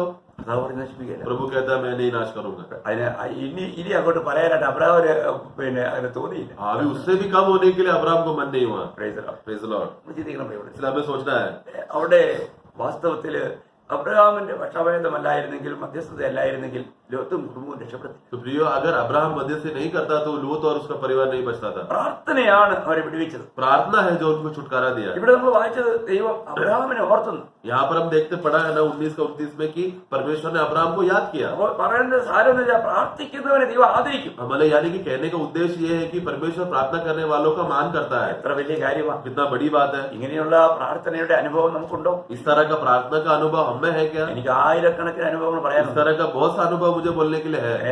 വിശുദ്ധന്മാര് പലപ്പോഴും അത് കേട്ടിട്ടുണ്ട്. पवित्र लोगों ने, बहुत से लोगों ने सुना भी है, ഞാനിപ്പോൾ അത് എടുത്ത് പറയുന്നില്ല. लेकिन सब मैं अभी उठाकर नहीं कह रहा। എന്നാൽ ഞാൻ ഒരു കാര്യം കൂടെ പറയട്ടെ. പ്രാർത്ഥനയുടെ മഹാത്മ്യം, മോശ ദൈവത്തിന്റെ സന്നിധിയിൽ പ്രാർത്ഥിച്ചതിന്റെ ഒരു ചെറിയൊരു കാര്യം 106 സങ്കീർത്തനത്തിന്റെ 23 വാക്യത്തിൽ നിന്ന് വായിക്കാം. लेकिन और एक प्रार्थना का, मूसा जब प्रार्थना करते समय में उसका मूल्यता भी मैं बताना चाहता हूँ। उसका 106 भजन संहिता का 23 में हम पढ़ते हैं, ആകയാൽ അവരെ നശിപ്പിക്കുമെന്ന് അവൻ അരുളി ചെയ്തു. അവന്റെ വൃതനായ മോശെ കോപത്തെ ശമിപ്പിക്കാൻ അവന്റെ സന്നിധിയിൽ പിളർപ്പിൽ നിന്നില്ലെങ്കിൽ അവൻ അവരെ നശിപ്പിച്ചു കളയുമായിരുന്നു.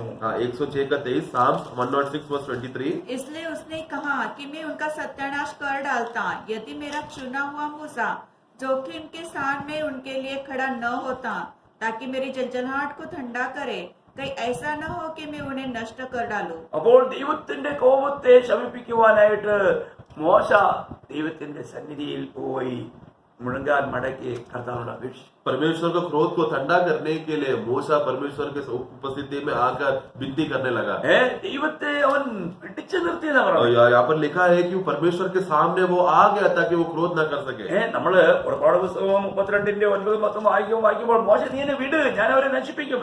മോശ വിടാൻ തയ്യാറല്ല. അങ്ങനെ ദൈവത്തെ പിടിച്ചു നിർത്തുന്ന പ്രാർത്ഥന. हाँ, वहाँ पर निर्गमन का पुस्तक उसका 32वां अध्याय उसका 9 और 10 जब हम पढ़ते समय में वहाँ पर हम देखते हैं कि परमेश्वर कहते हैं कि मूसा तू हट जा, मुझे छोड़ दे, तू हटेगा नहीं तो मैं उनको नाश नहीं करूंगा। मतलब मूसा इतना बीच में आ गया कि परमेश्वर को रोकने का अवस्था तक मूसा उतना बीच में आया।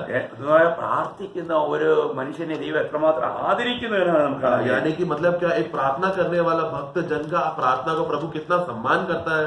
ഞാൻ ഇന്ന് രാവിലെ ഇങ്ങനെ പ്രാർത്ഥനയിൽ ഇരുന്നപ്പോൾ ഇങ്ങനെ ഒരുപാട് കാര്യങ്ങൾ ദൈവാത്മാ ഇങ്ങനെ ഇടപെട്ട് സംസാരിച്ചതുകൊണ്ട് ഞാനത് പറഞ്ഞതേ ഉള്ളൂ. हाँ, आज सवेरे सवेरे में उठकर प्रार्थना करते समय में प्रभु ने कुछ बातों को प्रकट करके दिखाया, इसके लिए मैं ये सब बातें आपको बता रहा हूँ। അപ്പോൾ ഇന്ന് വിശുദ്ധന്മാര് ഈ ലോക്ക്ഡൌൺ പീരീഡിൽ അധികമായി പ്രാർത്ഥിക്കുവാൻ ദൈവം അവസരം ഒരുക്കി इसके തന്നിരിക്കുകയില്ല. लिए आज इस लॉकडाउन के समय में पवित्र जनों को प्रार्थना करने के लिए एक अच्छा मौका प्रभु तैयार करके दिया है। അപ്പോൾ ദൈവമക്കളെ, നമ്മള് ഇന്നലെ ഞാൻ ചിന്തിച്ചത് ബാക്കി അവിടെ നിൽക്കുകയാണല്ലോ. तो कल हमने जो विषय हमने सोचा था उसका बाकी बचा है ना।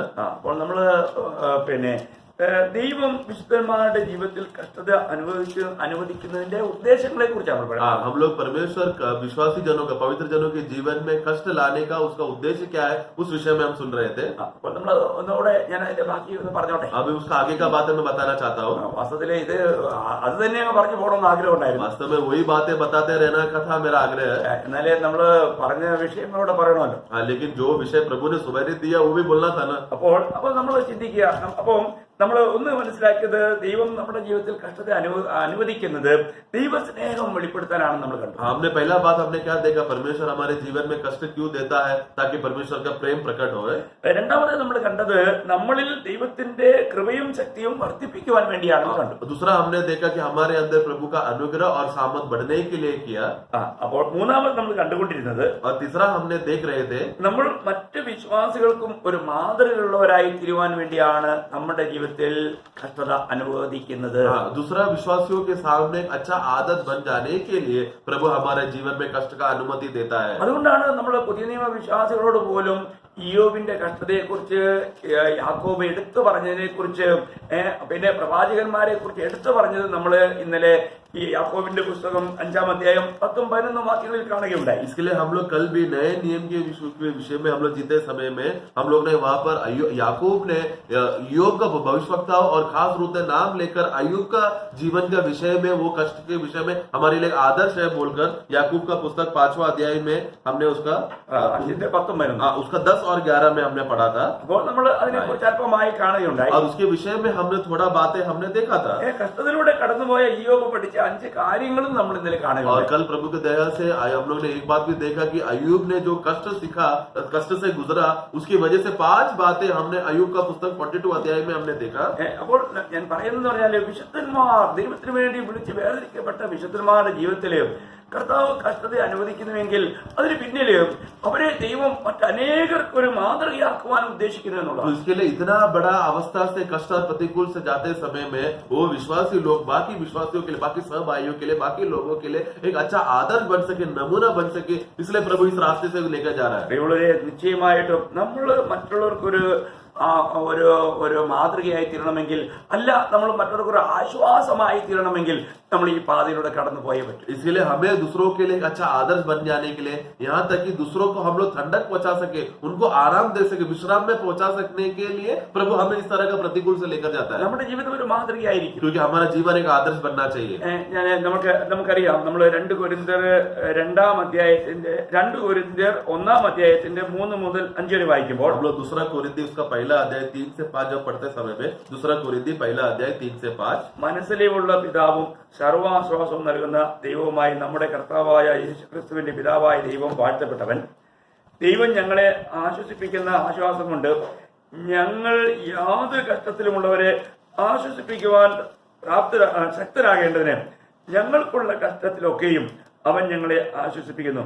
ക്രിസ്തുവിന്റെ കഷ്ടങ്ങൾ ഞങ്ങളിൽ പെരുകുന്നത് പോലെ തന്നെ ക്രിസ്തുവിനാൽ ഞങ്ങളുടെ ആശ്വാസവും പെരുകുന്നു. Second Corinthians chapter 1 verse 3 to 5. हमारे प्रभु यीशु मसीह के परमेश्वर और पिता का धन्यवाद हो, जो दया का पिता और सब प्रकार की शांति का परमेश्वर है.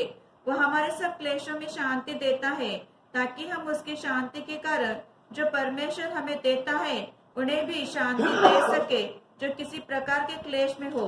क्योंकि जैसे मसीह के दुखों में हम अधिक सहभागी होते हैं, वैसे ही हम भी शांति में भी मसीह के द्वारा अधिक सहभागी होते हैं.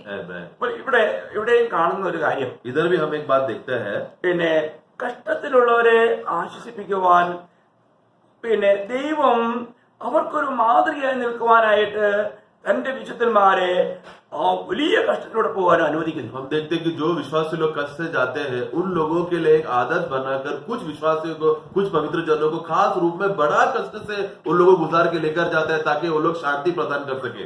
അവർക്ക് അവരെ മറ്റുള്ളവർക്ക് പറഞ്ഞു കൊടുക്കാൻ കഴിയും. तो ये जो बड़ा कष्ट से गए हुए लोगों को वो दूसरे भाइयों को जाकर आश्वासन देकर उनको शांति दे सकते हैं. അവരുടെ അനുഭവങ്ങൾ പങ്കുവെക്കുമ്പോൾ ഈ ദുഃഖത്തിൽ ഇരിക്കുന്നവർക്ക് വലിയൊരു ആശ്വാസം ലഭിക്കും. हाँ, तो ये जब ये विश्वासी लोग अपना अनुभव बताते हैं कि प्रभु किस रीति से उनको सहायता किया, तो वो जो तकलीफ में रहने वाले भाइयों को शांति मिलता है. ഒരിക്കല് ഒരു സഹോദരി രണ്ട് കുഞ്ഞുങ്ങളുണ്ട്, അവര് പെട്ടെന്ന് വിധവയായി. हाँ, एक बार हम देखते हैं कि एक बहन को उसके पास 2 बच्चे हैं और वो जल्दी से विधवा भी हो गई, അപ്പോൾ അവര് വളരെ ദുഃഖത്തിലായി. तो वो बहुत दुख में हो गई. അപ്പോൾ അവരെ ആശ്വസിപ്പിക്കുവാൻ പലരും ആ വീട്ടിൽ കടന്നു വന്നു. उनको शांति देने के लिए या शांति का अवस्था में लेकर आने के लिए बहुत लोग आकर बात किया, എന്നാൽ അവർക്ക് ആർക്കും കഴിഞ്ഞില്ല. लेकिन वो किसी को हुआ नहीं. അങ്ങനെ ഇരിക്കുമ്പോഴാണ് മറ്റൊരു വിധവ, അവർക്ക് 6 കുഞ്ഞുങ്ങളുണ്ട്. हाँ, तो उसके ऐसा अवस्था में देखते कि दूसरा एक विधवा बहन, उनको 6 बच्चे हैं. അവിടെ ആ കുഞ്ഞുങ്ങളുടെ ചെറു പ്രായത്തിൽ തന്നെ അവിടെ പിതാവ് മരിച്ചു. उन बच्चों के छोटे उम्र में ही उनका पिताजी मर गए.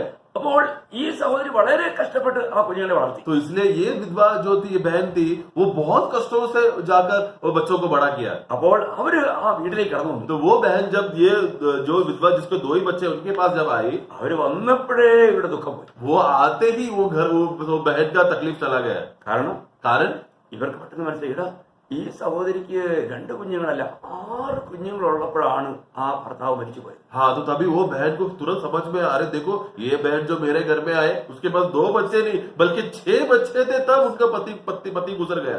അപ്പോൾ അവരെ ദൈവം പോഷിപ്പിച്ചു. और उनको प्रभु ने संभाला. അപ്പോൾ ദൈവം അവരെ നടത്തിയെങ്കിൽ എന്നെ നടത്തും. तो प्रभु ये बहन को चला सकते हैं तो मुझे भी चलाएंगे. അപ്പോൾ അവർക്ക് ഭയങ്കര ധൈര്യം ഉണ്ടായി. उसके लिए बहुत हिम्मत आ गया. ആ സഹോദരി വന്ന് എന്തെങ്കിലും പറയുന്നതിന് മുൻപേ അവരെ കണ്ടപ്പോഴേ ഇവരുടെ ടെൻഷനും ഇവരുടെ ഭാരവും ഇവരുടെ ദുഃഖവും എല്ലാം ഓടിപ്പോയി. वो बहन आने कुछ बातें बोलने के लिए, आश्वासन देने के लिए, शांति देने के लिए आई थी, लेकिन कुछ बोलने से पहले ही ये बहन वो बहन को देखकर ही उनका सारा तकलीफ और चला गया और प्रभु में विश्राम पाई. ദൈവം ഒരു വ്യക്തിയെ ദൈവത്തിന്റെ മഹത്വത്തിന് വേണ്ടി ഉപയോഗിക്കാൻ ആഗ്രഹിക്കുന്നെങ്കിൽ ഈ കഷ്ടത്തിൽ ഇരിക്കുന്നവർക്ക് ഒരു ആശ്വാസമായി തീരുവാൻ അവരെ വലിയ കഷ്ടങ്ങളിലൂടെ കർത്താവ് കടത്തിവിടും. इसके लिए प्रियो, हम जानते हैं कि हम जो खुद तकलीफ और क्लेश में जाते समय में प्रभु कुछ लोगों को नियुक्त किया है जो बहुत बड़ा कष्ट और तकलीफ से गया, वो हमारे जीवन में आदर्श बनकर वो हमारे सामने आता है, तो हमारा सारा तकलीफ क्लेश चले जाता है. ഞാൻ പ്രശംസയ്ക്ക് വേണ്ടി അല്ലെങ്കിലും എന്റെ ജീവിതത്തിലെ അനേക അനുഭവങ്ങൾ ദുഃഖത്തിലിരിക്കുന്നവരോട് ഞാൻ പങ്കുവച്ചിട്ടുണ്ട്. हाँ, मैं मेरे प्रशंसा के लिए नहीं बोल रहा हूँ, लेकिन मैं आपको लाभ हुआ इसके लिए मैं बताना चाहता हूँ. मेरा बहुत इस तरह का अनुभव मैं जब दूसरों को बताया, लोगों को शांति मिला है. അവർക്ക് അവരുടെ കഷ്ടങ്ങളെക്കാളും വലിയ അനേക മടങ്ങുകൾ വലിയ കഷ്ടങ്ങളിലൂടെ വളരെ സന്തോഷത്തോടെ കടന്നു പോകാൻ കർത്താവ് എനിക്ക് സഹായിച്ചിട്ടുണ്ട്. तो उनके जीवन में आए हुए कष्टों से भी बड़ा कष्ट मेरे जीवन में आते समय में वो मैं एकदम आनंद से उसको पार करने हुआ का अनुभव मैंने उनको बताया. അതിന് എങ്ങനെ ചെയ്യണം എന്ത് ചെയ്യണമെന്ന് ഞാൻ എന്റെ അനുഭവത്തിലൂടെ അവർക്ക് തെളിയിച്ചു കൊടുത്തു. तो उसमें से हमको क्या करना चाहिए, किस रीति से ये पार होगा, क्या क्या करना पड़ेगा, ये सब बातें मेरा अनुभव से मैंने बताया. Praise the Lord. Praise the Lord. ഞാൻ നിങ്ങൾക്ക് പലർക്കും അറിയാം, ഞാൻ ആർമിയിൽ ജോലി ചെയ്ത ആളാണ്. आप लोग बहुत लोगों को मालूम है, मैं आर्मी में मैंने काम किया है. അപ്പോൾ അവിടെ നമ്മുടെ ആരാധന യോഗത്തിൽ പോലും മുടക്കം വരാനായിട്ട് അവർ അന്ന് ഞായറാഴ്ച എന്തെങ്കിലും സ്പെഷ്യൽ വർക്ക് ഉണ്ടായിരിക്കും. तो उन दिनों में भी क्या होता था, हमारा आराधना भी टूट जाने के लिए या फिर आराधना में नहीं जाने के लिए वो लोग कुछ तो नया खास काम बनाता था. ഒന്നുമില്ലെങ്കിൽ പുല്ല് വെട്ടാനെങ്കിലും കൊണ്ടുപോകും. अगर कुछ काम ही नहीं है तो बोले तो जाके घास काट कर आओ बोलेगा. എല്ലാവരും ഇത് ഒരാളുടെ കാര്യം. हाँ, यानी माने कि आर्मी के सभी लोगों को उसमें मुझे भी साथ में लेकर जाना पड़ता है. അപ്പൊ എല്ലാവർക്കും അതിനകത്ത് സംബന്ധിക്കണം. तो जिसमें सब आर्मी के सभी सेना को कार्य करना पड़ता था. ഇല്ലെങ്കിൽ ഞായറാഴ്ച ദിവസമായിരിക്കും ഇൻസ്പെക്ഷൻ. नहीं तो क्या होगा, संडे का दिन, रविवार का दिन वो इंस्पेक्शन रखेगा. Praise the Lord. Praise the Lord. ഇങ്ങനെയുള്ള വലിയ പ്രതികൂലം ഉണ്ടായിരുന്നു. इस तरह बड़ा प्रतिकूल मेरे जीवन में आया है. ഒരിക്കൽ ഒരു ഞായറാഴ്ചത്തെ ഒരു അനുഭവം ഞാൻ നിങ്ങളോട് പറയാനാണ്. एक बार एक रविवार का दिन का अनुभव मैं आपको बताना चाहता हूँ. ആ ഞായറാഴ്ച ഓട്ടം ഇൻസ്പെക്ഷൻ. ഓട്ടം ഇൻസ്പെക്ഷൻ പറഞ്ഞാൽ ഒരു യൂണിറ്റിന്റെ വർഷത്തെ ഏറ്റവും വലിയ ഇൻസ്പെക്ഷൻ. हाँ, तो उस दिन क्या हुआ, एक रविवार का दिन ऐसा था कि एक यूनिट का साल में एक बार रहने वाला सबसे बड़ा इंस्पेक्शन रविवार के दिन रखा. അപ്പോൾ മാത്രമല്ല ആ യൂണിറ്റിലെ आर्ट ऑफ डिपार्टमेंट അത് ഞാൻ കൈകാര്യം ചെയ്യുകയാണ്. और उसमें से आर्ट ऑफ डिपार्टमेंट का जो जिम्मेदारी है वो मेरे हाथ में था. അത് സെൻട്രൽ ലെഡ്ജർ എന്ന് പറയും. സെൻട്രൽ ലെഡ്ജർ CL സെക്ഷൻ എന്ന് പറയും. हाँ, तो उसको CL सेक्शन करके बोलता है. അപ്പോൾ എല്ലാ ഡീറ്റെയിൽസും എന്നിൽ നിന്ന് വേണം അവർക്ക് ലഭിക്കാൻ. यानी कि जो भी बातें जरूरत उनको चाहिए, वो सब बात का जरूरत है वो मुझसे मांगकर मुझसे लेते हैं वो लोग. അപ്പോൾ പിന്നെ അന്ന് ഞാനൊരു 9-10 മണിക്ക് ആരാധനയാണ്. तो वहां पर देखो 10 बजे का आराधना है. ഏകദേശം ഒരു 20 മിനിറ്റ് ദൂരത്തിലാണ് സ്കൂട്ടറിൽ പോകുമ്പോഴത്തേക്കും ദൂരത്തിലാണ് ഈ ആരാധന നടക്കുന്നത്. और लगभग स्कूटर से अगर यात्रा करेगा तो आराधनालय में पहुंचने के लिए आर्मी उधर से आराधनालय पहुंचने के लिए 20 मिनट लगता है. ഞാൻ 9:30 വരെ ഞാൻ അവിടെ ഉണ്ടായിരുന്നു. मैं 9:30 बजे तक मैं वहां पर था. 9:30 ഞാൻ പിന്നെ വെറും ഒരു ഷർട്ടൊക്കെ സ്കൂട്ടറിൽ വെച്ചിരുന്നു. ഞാൻ അവിടെ സ്ഥലം വിട്ടു. हाँ, 9:30 जैसे ही हो गया तो मैंने एक साधारण शर्ट, मैंने मेरा शर्ट स्कूटर में रखा था, उसको मैं पहना और मैं निकल गया. ഞാൻ കർത്താവ് പറഞ്ഞു, കർത്താവ് ഞാൻ തിരിച്ചു വരാതെ ഇൻസ്പെക്ഷൻ ടീം വരാൻ പാടില്ല. तो मैंने प्रभु से बोला, प्रभु जब तक मैं वापस नहीं आता तब तक इंस्पेक्शन टीम भी आना नहीं चाहिए. ഞാൻ പ്രാർത്ഥിച്ചിട്ട് പോയി. अब मैं प्रार्थना किया और मैं चला गया. 10 മുതൽ 12 വരെയാണ് അവിടുത്തെ ആരാധന ഉണ്ടായി. 10 से लेकर 12 बजे तक है आराधना का समय. അപ്പോൾ ഞാൻ പോയി, നല്ല അനുഗ്രഹീതമായ നിലയിൽ ആരാധന നടന്നു. मैं गया, आशीषित रीति से आराधना हुआ. അപ്പോൾ ഇൻസ്പെക്ഷൻ ടീം വരുന്നെന്ന് ഒരു 12 മണി ആയപ്പോൾ ഇവർക്ക് അറിവ് കിട്ടി. और इंस्पेक्शन की टीम 12 बजे आएगा करके ऐसा जानकारी आर्मी में मिला. അപ്പൊ എല്ലായിടത്തും എല്ലാവരും ഉണ്ടോ എന്നൊക്കെ ഇവരിങ്ങനെ ചെക്ക് ചെയ്തോണ്ടിരിക്കും. तो इसलिए आर्मी के लोग, अधिकारी लोग, सभी लोग सेक्शन में, सब लोग अधिकारी अपने अपने जगह पर तैनात है कि नहीं करके लोग शुरू किया देखने के लिए. ഇതൊക്കെ ഇപ്പൊ എന്നെ കാണുന്നില്ല. तो देखा तो मुझे नहीं दिख रहा है वो लोग. അപ്പൊ ഇവരൊരു 11:30 കഴിഞ്ഞപ്പോഴത്തേക്കും ഇവര് അന്വേഷിച്ചിട്ടും കാണുന്നില്ല. तो 11:30 से वो लोग शुरू कर रहे देखने के लिए. 11:30 तक देखने के बाद भी मुझे नहीं मिला. അപ്പോൾ അവര് അന്വേഷിക്കുന്നിടത്തൊക്കെ അന്വേഷിച്ചു. वो लोग जिधर जिधर ढूंढना चाहिए सब जगह पे ढूंढे, കാണുന്നില്ല. नहीं दिख रहा. അവസാനം പിന്നെ അവര് ഫയർ അലാറം ചെയ്തു. तो ഫയർ അലാറം എന്ന് പറഞ്ഞാൽ എല്ലാവരും എവിടെ ഉണ്ടെങ്കിലും ഓടിക്കൂടും. हाँ, तो उसके बाद वो लोग जोर से फायर अलार्म का चालू किया. वो अलार्म जब चालू करते समय में जो भी सेना है उधर के यूनिट के किधर किधर दूर भी रहेगा तो सब लोग तुरंत आर्मी उधर आना चाहिए. അപ്പോൾ ഇവരിതൊക്കെ ചെയ്ത് എല്ലാവരും കൂട്ടിക്കൊണ്ടിരിക്കുമ്പോൾ ഞാനിവിടെ എത്തി. और वो लोग ने फायर अलार्म किया चालू करते समय में सब लोग इकट्ठा, आर्मी के सब सेना अधिकारी इकट्ठा हो रहे थे. उसके बीच में मैं भी था. കാരണം അന്നേരത്തേക്ക് ഒരു 12:15 क्योंकि तब तक 12:15 हो गया था. അതുവരെ ഇൻസ്പെക്ഷൻ ടീം വന്നില്ല. तब तक इंस्पेक्शन टीम आया नहीं. Praise the Lord. ഞാൻ പറയുന്ന സാരം, तो मेरे कहने का उद्देश्य है, ഇൻസ്പെക്ഷൻ വളരെ നീരകമായിട്ട് വിജയിച്ചു. और वो इंस्पेक्शन उस दिन बहुत आशीषमय रीति से विजय भी हुआ. അതിന്റെ കാരണം ഞാൻ എന്റെ കമാൻഡിംഗ് ഓഫീസറോട് പറഞ്ഞു. और उसका कारण क्या है करके मैं मेरा अधिकारी ऑफिसर को मैंने बताया. അദ്ദേഹത്തിന് വളരെ സന്തോഷം. वो सुनकर उनको बहुत खुशी हुआ. പക്ഷെ അദ്ദേഹം പറഞ്ഞു ഞങ്ങളെല്ലാം പേടിച്ചു പോയി. और फिर उन्होंने बाद में बोला लेकिन हम लोग सब डर गए. അപ്പോൾ ഞാൻ ഒരു കാര്യം പറഞ്ഞു, എന്റെ കർത്താവിന്റെ കയ്യിലാണ് എല്ലാ കൺട്രോളും. तब मैंने उनको बोला देखो सर, मेरे प्रभु के हाथ में है सब नियंत्रण. രാജാവിന്റെ ഹൃദയം പോലും എന്റെ കർത്താവിന്റെ കരങ്ങളിലാണ്. അത് നീർത്തോട് കണക്കെ എങ്ങോട്ട് തിരിച്ചുവിടാൻ എന്റെ കർത്താവിന് കഴിയും. यहाँ तक कि राजाओं का मन का हृदय की बातों भी प्रभु उसको नियंत्रण करता है. उसका हृदय की बातों को किधर बहाना चाहिए, किस दिशा में मुड़ाना चाहिए, वो भी निर्णय करने वाला प्रभु है. പക്ഷെ അവർക്കെല്ലാവർക്കും വിശ്വാസം ഉണ്ടായിരുന്നു. तो वो लोग सबको एक बात का विश्वास था നിശ്ചയമായും സമയത്ത് അവിടെ ഉണ്ടാവും. कि ये समय पर ये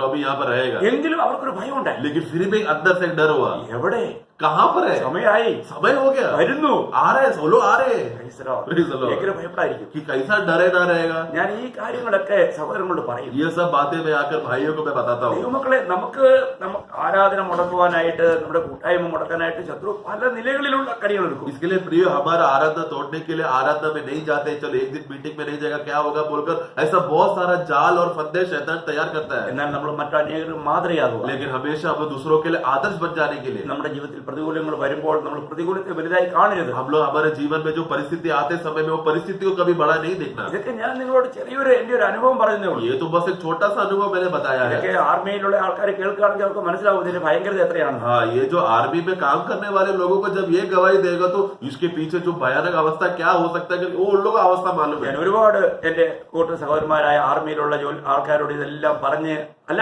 എന്റെ കൂടെയുള്ള അവിടെ ഉണ്ടായിരുന്ന അനേക കൂട്ടു വിശ്വാസികൾക്ക് ഇതൊരു അത്ഭുതമായി. तो यहाँ तक कि वो मैं जब आर्मी के लोगों को बताया उनके लिए अद्भुत बात था. उतना ही नहीं, मेरे साथ जो सह भाई लोग थे, विश्वासी लोग, उनको भी बताया तो उनके लिए अद्भुत बात लगा. അല്ല അവർക്ക് കൂട്ടായ്മയ്ക്ക് വരാനായിട്ട് ധൈര്യം ഉണ്ടായില്ല. आप देखो, उनको संगति में आने के लिए इतना हिम्मत नहीं हुआ. എന്നാൽ അവർക്കും കൂടെ അതൊരു വലിയ മാതൃകയും പ്രോത്സാഹനവുമായി. लेकिन उनके लिए भी संगति में आने के लिए अच्छा आदर्श बन गया और उनको धैर्य मिला. അപ്പൊ ഞാൻ പറയുന്ന സാരം, यानी कहने का विषय है, ദൈവത്തിന് ഒരു വ്യക്തിയെ മാതൃകയാക്കണമെങ്കിൽ അവന് വലിയ കഷ്ടങ്ങളിലൂടെ കടന്നു പോകും. അങ്ങനെ പോകുവാനായിട്ടുള്ള ഒരു ഒരുക്കം നമുക്കുണ്ടായിരിക്കും. इसके लिए परमेश्वर अगर दूसरों भाइयों के लिए, एक व्यक्ति को दूसरे भाइयों के लिए एक आदर्श बनाना है तो वो विश्वासी को खुद को बहुत बड़ा कष्ट और अनुभव से लेकर जाकर ताकि वो दूसरों के लिए आदर्श बन सके, शांति प्रदान कर सके. നമ്മൾ ഒരു മാതൃകയാക മാത്രമല്ല, നമ്മൾ മറ്റുള്ളവർക്ക് ഒരു അനുഗ്രഹവുമായി മാറും. हम लोग केवल एक आदर्श बने उतना ही नहीं, लेकिन दूसरों के लिए आशीष भी बनता है. നമുക്കറിയാം യോസഫിന്റെ ജീവിതം നമ്മൾ പരിശോധിച്ചാൽ, अगर हम यूसुफ का जीवन में अगर हम देखें तो നമ്മൾ 105 സങ്കീർത്തനം 105 का 17 മുതൽ 19 വരെ വായിക്കുമ്പോൾ 105 भजन संगीता का उसका 17 से 19 जब हम पढ़ते समय में അവർക്ക് മുൻപായി അവൻ ഒരാളെ അയച്ചു, യോസഫിനെ അവർ ദാസനായി വിറ്റുവല്ലോ. യഹോവയുടെ വചനം നിവൃത്തിയാകുകയും അവന്റെ അരുളപ്പാടിനാൽ അവന് ശോധന വരികയും ചെയ്യുവോളും അവർ അവന്റെ കാലുകളെ വിലങ്ങുകൊണ്ട് ബന്ധിക്കുകയും അവൻ ഇരുമ്പ് ചങ്ങലയിൽ കുടുങ്ങുകയും ചെയ്തു. पढ़ेंगे भजन संगीता साम चैप्टर 105 वर्स 17 to 19. उसने यूसुफ नामक एक पुरुष को उनसे पहले भेजा था जो दास होने के लिए बेचा गया था. लोगों ने उसके पैरों में बेड़ियां डालकर उसे दुख दिया वह लोहों की सांकलियों से जकड़ा गया। जब तक कि उसकी बात पूरी न हुई तब तक यहोवा का वचन उसे कसौटी पर कसता रहा। അപ്പോൾ നമുക്കറിയാം, പിന്നെ ജോസഫിന്റെ ജീവിതത്തിൽ നിങ്ങൾക്കറിയാം. आप लोग यूसुफ का जीवन का चरित्र आप लोग जानते हैं, ഞാനത് ഒരുപാട് വിശദീകരിക്കുന്നില്ല. उसको ज्यादा वर्णन मैं नहीं करना चाहता. ഈ സഹോദരന്മാര് ജോസഫിനെ മിദ്യാനിയ കച്ചവടക്കാർക്ക് 20 വെള്ളിക്കാശിന് വിറ്റു. हम देखते हैं कि यूसुफ के भाई लोगों ने मिद्यान के जो गुलामों को बेचने और खरीदने वाले लोगों को उसने 20 सिक्कों में उन लोग ने बेच दिया. നിങ്ങൾ ചിന്തിക്കുക, അന്നത്തെ കാലത്ത് ഒരു അടിമച്ചരക്കനായി വിൽക്കപ്പെടുക എന്ന് പറഞ്ഞാൽ പിന്നെ അവന്റെ ജീവിതം നശിച്ചു. जरा सोचना, उन दिनों में अगर किसी को गुलाम के अवस्था में बेच दिया बोला तो പിന്നെ അവർക്ക് വലിയ പട്ടിണി നേരിട്ടു. उनका वहां पर देखो बहुत बड़ा अकाल आया. അവര് മിസ്രൈമില് ധാന്യം കൊള്ളുവാനായിട്ട് വന്നു. जिसकी वजह से यूसुफ के भाई लोग सब लोग मिस्र में आया ताकि अनाज मिल सके. ഇതിനോടകം ദൈവം എങ്ങനെ യോസഫിനെ ഉയർത്തിയെന്ന് നിങ്ങൾക്കറിയാം. और उसकी बीच में किस तरह मिस्र में सबसे बड़ा अधिकारी यूसुफ को बनाया, परमेश्वर ने खड़ा किया, यह आप लोग जानते हैं. എന്നാൽ യോസഫ് തന്റെ സഹോദരന്മാർക്ക് തന്നെ തന്നെ വെളിപ്പെടുത്തുമ്പോൾ പറയുന്ന ഒരു കാര്യമുണ്ട്. और यूसुफ ने जब अपना भाइयों के सामने अपने आप को प्रकट करते समय में तब एक बात कहता है. ഉൽപ്പത്തി 45-5 5 വാക്യം. उत्पत्ति का पुस्तक उसका 45 का 5 में हम पढ़ते हैं. എന്നെ ഇവിടെ വിറ്റതുകൊണ്ട് നിങ്ങൾ വ്യസനിക്കേണ്ട, വിഷാദിക്കുകയും വേണ്ട. ജീവരക്ഷയ്ക്കായി ദൈവം എന്നെ നിങ്ങൾക്ക് മുൻപേ അയച്ചതാവുന്നു. Genesis 45 verse 5. अब तुम लोग मत पछताओ और तुमने जो मुझसे यह बेच डाला इससे उदास मत हो, क्योंकि परमेश्वर ने तुम्हारे प्राणों को बचाने के लिए मुझे तुम्हारे आगे भेज दिया है। അപ്പോൾ ഇവിടെ യോസഫ് സഹോദരന്മാരോട് പറയുകയാണ്, यहाँ पर यूसुफ अपना भाइयों से कहता है, നിങ്ങൾ ഭാരപ്പെടണ്ട. तुम लोग चिंतित ना हो. നിങ്ങൾ കഴിഞ്ഞ കാലത്ത് സംഭവിച്ച അതിനെക്കുറിച്ച് ഒന്നും ചിന്തിച്ച് ഒരു ടെൻഷനും എടുക്കണ്ട. तुम लोग गए दिनों में जो भी अवस्था मेरी वजह से हुआ है वो बात को सोचकर आप लोग निराश नहीं होना. കാരണം അവനറിയാം ഇതെല്ലാം എന്നോടുള്ള അസൂയ കൊണ്ട് അവർ ചെയ്തതാണ്. क्योंकि वो यूसुफ जानता था कि वो लोग यूसुफ से जलते थे, इसके लिए किया. അപ്പോൾ അത് എന്നാൽ അതിന് പിന്നെ ദൈവകരം ഉണ്ടായിരുന്നു. लेकिन उसके पीछे भी परमेश्वर का हाथ था, वो जानता था. നിങ്ങൾ ചിന്തിക്കുക, जरा सोचे. നിങ്ങൾ ആ കാര്യം വ്യക്തമായി മനസ്സിലാക്കണം. നമ്മൾ അത് സ്തെഫാനോസിന്റെ പ്രസംഗത്തിൽ ആ കാര്യം പറയുന്നു. ये बात है आपको स्पष्ट रीति से जानना है, क्योंकि ये बात स्तेफानोस ने जब प्रचार किया तभी वहां पर बताया है. നമ്മൾ അപ്പോസ്തലപ്രവൃത്തി 7:9 പറയുന്നുണ്ട്.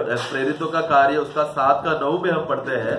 ഗോത്രപിതാക്കന്മാർ യോസഫിനോട് അസൂയപ്പെട്ട് അവനെ മിസ്രൈമിലേക്ക് വിറ്റ് കളഞ്ഞു. हाँ, प्रेरितों का कार्य 7 का 9, एक्ट्स चैप्टर 7 वर्स 9. कुलपतियों ने यूसुफ से डाहा करके उसे मिस्र देश जाने वालों के हाथ बेचा। डाया मतलब वो लोग को उस पर ईर्षा हुआ, उसको जलन हुआ कि ये आदमी इतना बड़ा और हम छोटे बोल के, वो इसके वजह से वो लोग ने डाह करके उसको बेच दिया. കണ്ടോ, അവർ വിറ്റ് കളഞ്ഞു, उसको बेच डाला. അപ്പോൾ അവിടെ അതാണ് ഇവിടെ യോസഫ് പറയുന്നത്, നിങ്ങൾ എന്നെ വിറ്റത് കൊണ്ട് നിങ്ങൾ വ്യസനിക്കേണ്ട. इसके लिए यूसुफ क्या कहता है कि तुमने मुझे बेच डाला, इसलिए तुम लोग घबराओ मत, निराश नहीं होना. നമുക്കറിയാം മറ്റനേകർക്ക് ഒരു അനുഗ്രഹമാകുവാൻ യോസഫ് എന്തായി തീർന്നു പ്രിയമുള്ളവരെ. बल्कि सभी बहुत सारे लोगों को आशीष का कारण बन जाने के लिए यूसुफ कौन सा पदवी में पहुंचा. നമ്മൾ ചിന്തിക്കുക, ദൈവം ഒരു വ്യക്തിയെ കൊണ്ടുപോകുന്ന വഴികൾ മനസ്സിലാക്കുക എന്നുള്ളത് ഈ ലോകത്തിൽ ആർക്കും കഴിയില്ല. क्योंकि परमेश्वर किस रीति से कौन सा रास्ते से एक मनुष्य को इस्तेमाल करके सर तक पहुंचाएगा करके ये कोई मनुष्य समझ नहीं सकता. അത് നമ്മളൊന്ന് അറിയണേ. ये बात हम जानना है. ഇതിന്റെ എല്ലാം പിന്നിലെ എന്തായിരുന്നു ദൈവത്തിന്റെ ഉദ്ദേശം? लेकिन इस सब के पीछे परमेश्वर का उद्देश्य क्या था? യോസഫ് അനേകർക്ക് ഒരു അനുഗ്രഹമായി മാതൃകയായി മാറും. यूसुफ बहुत लोगों के लिए आशीष बन जाए और एक आदर्श बन जाए. അതിന്റെ അവസാനം 50-ാം അധ്യായത്തിൽ 20-ാം വാക്യത്തിൽ താൻ പറയുന്നുണ്ട്, उसका 50वां अध्याय का वाक्य 20 में इस रीति से कहता है, उत्पत्ति 50 का 20. നിങ്ങൾ എന്റെ നേരെ ദോഷം വിചാരിച്ചു, तुम लोग मेरे खिलाफ बुरा सोचा. ദൈവമോ ഇന്നുള്ളതുപോലെ ബഹുജനത്തിന് രക്ഷ വരുത്തുക, ജീവരക്ഷ വരുത്തേണ്ടതിന് അതിനെ ഗുണമാക്കി തീർത്തു. पढ़ेंगे 50 का 20, 50 verse 20.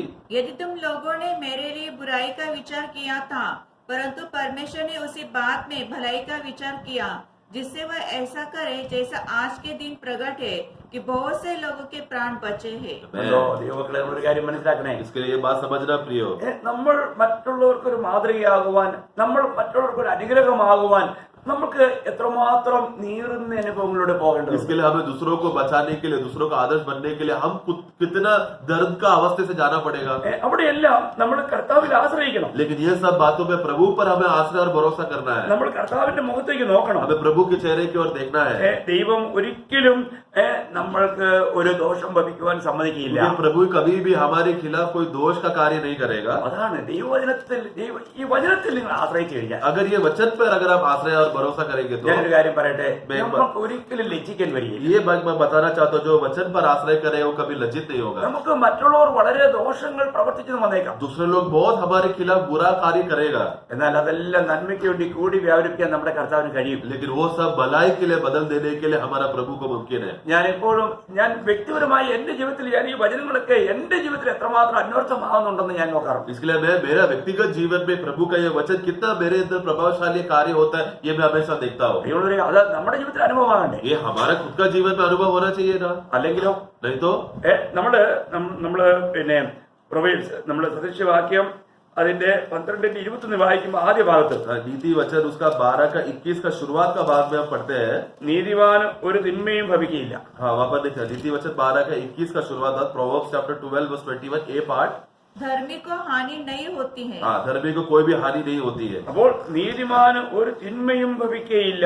धार्मिक जन को कोई भी हानि नहीं होती है। എത്ര ഭയങ്കര അല്ലേ? कितना भयानक बात, अद्भुत बात है ना। നമ്മൾ ചിന്തിക്കുക, നീതിമാൻ ഒരു തിന്മയും ഭവിക്കുകയില്ല. धर्मी जन को कोई भी बुरा बात नहीं होता। ഇതൊക്കെ നമുക്ക്, അപ്പോൾ നമ്മള് കർത്താവിൽ വിശ്വസിച്ച് നീതിയിരിക്കപ്പെട്ടവരാണെങ്കിൽ നമുക്കൊരു തിന്മ ആരെങ്കിലും ചെയ്യുവാൻ ആഗ്രഹിച്ചെന്ന് പറഞ്ഞാലും അത് അങ്ങനെ ഒരു തിന്മയായിട്ടുള്ള അനുഭവത്തിലേക്ക് നമ്മളെ കൊണ്ടുപോകാൻ ദൈവം സമ്മതിക്കില്ല. तो इसके लिए हम लोग प्रभु यीशु से विश्वास करने की वजह से धर्मी ठहराए हुए लोग हैं, तो कोई भी कितना हमारे खिलाफ बुरा बातें यदि सोचे और इच्छा रखे, चाहत रखे, तो भी परमेश्वर वो बुराई का कोई भी अनुभव हमारे जीवन में आने नहीं देगा। എത്ര വലിയ കാര്യമല്ലേ? इतना बड़ी बात है ना। നമ്മുടെ ജീവിതത്തിൽ കഷ്ടം ഉണ്ടായി എന്നല്ല, इसका मतलब ये नहीं कि कष्ट नहीं होगा, നമ്മൾ ഏത് അവസ്ഥയിലും നമ്മളെ തൃപ്തരായിരിക്കുവാൻ ദൈവം പഠിപ്പിക്കും. क्योंकि हर कोई भी अवस्था क्यों ना वो आपको तृप्त कराएगा। Praise the Lord. Praise the Lord। പൗലോസ് പറയുന്നുണ്ട്, ഞാൻ ഏത് അവസ്ഥയിലും തൃപ്തനാകുവാൻ പഠിച്ചിട്ടുണ്ട്. क्योंकि पौलुस कहता है कि मैं कोई भी अवस्था क्यों ना हो, मैं तृप्त होने में सीखा हूँ। എന്തുകൊണ്ടാണ്? ऐसा क्यों? കാരണം കർത്താവ് കൂടെ ഉള്ളതുകൊണ്ടാണ്. क्योंकि प्रभु उसके साथ था। ഈ ലോകത്തിലെ എല്ലാ നന്മയും ലഭിച്ച് അതിലുള്ള സന്തോഷമല്ല, यानी कि संसार का सारा सुकून और चैन और आनंद पाने के बाद वो ऐसा अनुभव में नहीं बोल रहा, പിന്നെ എങ്ങനെയാണ്? लेकिन कैसा? കർത്താവ് കൂടെ ഉള്ളതുകൊണ്ട്. प्रभु उसके साथ है और बाकी चीज कुछ भी नहीं है। അവിടെയാണ് വിഷയം. इधर है विषय। നമ്മളതേ സദൃശ്യവാക്യം 19-23 വായിക്കുന്നുണ്ട്. हम लोग वही नीति वचन 19 का 23 में हम पढ़ते हैं। नीति वचन 19 का 23। യഹോവ ഭക്തി ജീവഹേതുകമാകുന്നു, അതുള്ളവൻ തൃപ്തനായി വസിക്കും, അനർത്ഥം അവന് നേരിടുകയില്ല. Proverbs chapter 19 verse 23। എത്ര അനുഗ്രഹിക്കപ്പെട്ട ഒരു വലിയ കാര്യമാണ് പ്രിയമുള്ളവരെ ഇവിടെ നമ്മൾ വായിക്കുന്നത്. Amen पढ़ेगा। यहोवा का भय मानने से जीवन बढ़ता है और उसका भय मानने वाला ठिकाना पाकर सुखी रहता है। ठिकाना पाकर सुखी रहता है, मतलब तृप्त रहता है। इतना आशीषमय वचन है आपको दिया प्रभु ने। ഞാൻ നിങ്ങളോട് പറയട്ടെ, मैं इसलिए बताना चाहता हूँ, നമ്മൾ കർത്താവിലാണെങ്കിൽ നമുക്ക് ഏത് നിലയിലും തൃപ്തരായിരിക്കാൻ കഴിയും. हम लोग प्रभु में रहते समय में एकदम आराम और तृप्त अवस्था में बना रह सकते हैं। ഞാൻ അത് പൗലോസിനെ പറഞ്ഞ വാക്യം ഒന്ന് വായിപ്പിച്ചോട്ടെ. उसी के साथ साथ पौलुस ने जो कहा उसको भी मैं पढ़ाना चाहता हूँ। ഫിലിപ്പ് ലേഖനം 4-ാം അധ്യായം 12-ാം വാക്യമാണ്. फिलिपियों का पुस्तक 4 का 12 में पढ़ते हैं। फिलिपियो 4:12। താഴ്ചയിലിരിപ്പാനും സമൃദ്ധിയിലിരിപ്പാനും എനിക്കറിയാം, തൃപ്തനായിരിക്കാനും വിശന്നിരിപ്പാനും സമൃദ്ധിയിലിരിപ്പാനും ബുദ്ധിമുട്ട് അനുഭവിപ്പാനും എല്ലാം ഞാൻ ശീലിച്ചിരിക്കുന്നു. मैं दीन होना भी जानता हूँ और बढ़ना भी जानता हूँ, हर एक बात और हर सब दशाओं में मैं तृप्त होना। എല്ലാ ദിശയിലും ഏത് അവസ്ഥയിലും ഞാൻ തൃപ്തനാകാൻ പഠിച്ചിട്ടുണ്ട്. कोई भी दशा में, कोई भी अवस्था क्यों ना हो, सब अवस्थाओं में, परिस्थितियों में मैं तृप्त होना मैं सीखा हूँ। ദൈവമക്കളെ, നിശ്ചയമായും ഒരു ഭക്തന്റെ ജീവിതത്തിൽ അനേക നിലകളിലുള്ള ശോധനകളുണ്ട്. इसलिए प्रिय, एक सच्चा भक्त के जीवन में अनेक नाना प्रकार का तकलीफ और वेदना आएगा। നമ്മൾ 1 പത്രോസിൽ അതല്ലേ വായിക്കുന്നു. 1 പത്രോസ് 1-ാം അധ്യായം 7-ാം വാക്യം. पहला पत्रोस 1 का 7 में हम यही पढ़ते हैं ना। पहला पत्रोस 1 का 7। അഴിഞ്ഞു പോകുന്നതും തീയിൽ ശോധന കഴിക്കുന്നതുമായ പൊന്നിനേക്കാൾ നിങ്ങളുടെ വിശ്വാസത്തിന്റെ പരിശോധന വിലയേറിയത് എന്ന് യേശുക്രിസ്തുവിന്റെ പ്രത്യക്ഷതയിൽ പുകഴ്ചയ്ക്കും തേജസ്സിനും മാനത്തിനുമായി കാണുവാൻ അങ്ങനെ ഇടവരും. First Peter chapter 1 verse 7। और ये इसलिए है कि तुम्हारा परखा हुआ विश्वास, जो आग से ताए हुए नाशवान सोने से भी कई अधिक बहुमूल्य है, यीशु मसीह के प्रकट होने पर प्रशंसा और महिमा और आदर का कारण ठहरे। അപ്പോൾ നമ്മുടെ വിശ്വാസത്തിന്റെ പരിശോധന, हमें विश्वास का परखा जाना, നമ്മൾ ചിന്തിക്കാൻ കഴിയും. हमें जरा सोचना है, നമുക്ക് നമ്മുടെ ജീവിതത്തിൽ നമുക്ക് വിശ്വാസത്തിന്റെ പരിശോധനയുണ്ട്. क्या इसलिए हमारे जीवन में विश्वास को परखा जाएगा। അപ്പോൾ ആ പരിശോധന അത് എന്തിനു വേണ്ടിയാണ്? वो परखा जाने का अवस्था क्यों है? നമ്മൾ കർത്താവിന് കൊള്ളാവുന്നവരായി തെളിഞ്ഞു വരാൻ വേണ്ടി. हम लोग प्रभु के लिए उपयोगी है करके ये बात साबित होकर प्रकट होने के लिए. പ്രിയമുള്ളവരെ, ഇന്ന് നമ്മൾ ഏതെങ്കിലും നിലയിൽ നമ്മൾ നിരാശരാണോ? इसके लिए आज हमारे जीवन में कोई भी कारण की वजह से हम निराश है क्या? നമ്മൾ ഈ കൊറോണ ഒക്കെ കാരണം നമ്മൾ നിരാശരാണോ? हम लोग कोरोना की वजह से हम निराश है क्या? ഒരിക്കലും വേണ്ട. प्रिय, ऐसा कभी नहीं करना, നമ്മളെ കുറിച്ച് ദൈവത്തിന് വലിയ പദ്ധതിയുണ്ട്. क्योंकि हमारे विषय में प्रभु को बहुत बड़ा उद्देश्य है. നമ്മളെ ഈ കഷ്ടങ്ങളിലൂടെ കടത്തിവിടുന്നത് നമ്മൾ വളരെ വളരെ ദൈവത്തിന് വേണ്ടി പ്രയോജനപ്പെടാൻ വേണ്ടിയാണ്. क्योंकि हमें प्रभु इस रीति से कष्टों से प्रभु हमें गुजार कर लेकर जाते हैं ताकि आगे चलकर बहुत प्रभु के लिए फायदा हो सके, इसके लिए है. ഞാൻ അടുത്ത ഭാഗങ്ങൾ ഞാൻ അടുത്ത ദിവസം പറയാം. हमें आगे की बातें हम लोग प्रभु ने कल का दिन दिया तो बताऊंगा. ഒരുപാട് ഈ കഷ്ടത നമുക്ക് അനുവദിക്കുന്നതിന് പിന്നിൽ ദൈവത്തിന് ആഴമായ ഉദ്ദേശമുണ്ട്. क्योंकि ये कष्ट से गुजारने के लिए, लेकर जाने के लिए प्रभु का बहुत बड़ा उद्देश्य और मकसद है. നമുക്ക് നമ്മളെ കുറിച്ച് തന്നെ ദൈവത്തിന്റെ ഉദ്ദേശങ്ങൾ നമ്മൾ അറിഞ്ഞില്ലെങ്കിൽ നമ്മൾ അവിടെ എല്ലാം പാപത്തിൽ വീഴുവാനും വീണ്ടും നമുക്ക് ഇതിയുടെ കാഴ്ചപ്പാട് നഷ്ടപ്പെടാനിടയായി. तो इसके लिए अगर ये बातें प्रभु जो हमारे विषय में कर रहे हैं करके ये बोध अगर हमको नहीं रहेगा, वो नजरिया अगर पहचान नहीं पाएंगे तो हम गिर सकते हैं और पाप में पड़ सकते हैं. രക്ഷിക്കപ്പെട്ട ഒരു ദൈവവൈതൻ, इसलिए उद्धार पाया हुआ एक विश्वासी, നമ്മുടെ എല്ലാ കർത്തവ്യങ്ങളിലും നമ്മൾ വിശ്വസ്തരായി. हमें सब जवाबदारी और जिम्मेदारी में हमें विश्वास योग्य रहना है. ഏത് സമയവും കർത്താവിനെ സാക്ഷിക്കാൻ നമ്മൾ ഒരുക്കമുള്ളവരായി. हर समय में, कोई भी समय में प्रभु के लिए गवाह बने रहने को तैयार रहना है. നമ്മുടെ കർത്താവ് വേഗം വരുന്നു. हमारा प्रभु बहुत जल्दी वापस आ നമ്മുടെ रहा है. സാക്ഷ്യമാണ് മറ്റനേകരെ ക്രിസ്തുവിലേക്ക് നേടുവാൻ. क्योंकि हमारा गवाही है दूसरों को मसीह में आने के लिए कारण बन सकता है. Praise the Lord. സാക്ഷ്യമുള്ള ജീവൻ നയിക്കാം. इसके लिए एक अच्छा गवाही वाला जीवन जिए, ഒരു മാതൃകയുള്ള ജീവൻ एक നയിക്കാം. अच्छा आदर्श वाला जीवन जिए, മറ്റുള്ളവർക്ക് ഒരു അനുഗ്രഹമായ ജീവൻ നയിക്കാം. दूसरों के लिए आशीष बन जाए, इस रीति से जिए. അങ്ങനെ നമ്മൾ ആയി തീരണമെങ്കിൽ നമുക്ക് ഈ കഷ്ടതയുടെ പാതയല്ലാതെ മറ്റൊരു പാതയില്ല. अगर ऐसा बन जाना है तो कष्ट का मार्ग में चलेगा तो ही होगा, और कोई रास्ता नहीं है. Praise the Lord. ഇതിന്റെ ആഴങ്ങള്, അതിന്റെ ഉദ്ദേശങ്ങള് നമ്മൾ ഇപ്പൊ 3 കാര്യമായുള്ളൂ, 4 കാര്യം ഇനി കിടക്കുകയാണ്. നമുക്ക് അടുത്ത ദിവസം ചിന്തിക്കാം. तो इसके लिए अभी तो 3 ही बातें हुआ है. कष्ट के द्वारा जो लाभ की बात है, उसका गहराई की बात है, आने वाले दिनों में प्रभु सहायता करता आगे बताऊंगा. നിങ്ങൾ പ്രാർത്ഥിക്കുക. आप लोग प्रार्थना में रहना, നിശ്ചയമായും കർത്താവിന്റെ ആഴങ്ങൾ നമുക്ക് പ്രകാശിപ്പിക്കാം. और प्रभु इस सब का गहराई की बातें प्रभु प्रकट करके देगा. കർത്താവിന് എല്ലാ മഹത്വം അർപ്പിക്കുന്നു. सारा महिमा मैं प्रभु को देना चाहता हूँ. കർത്താവിന്റെ കൃപ നിങ്ങളുടെ प्रभु का अनुग्रह सब में बना रहे. ആമേൻ. आमीन.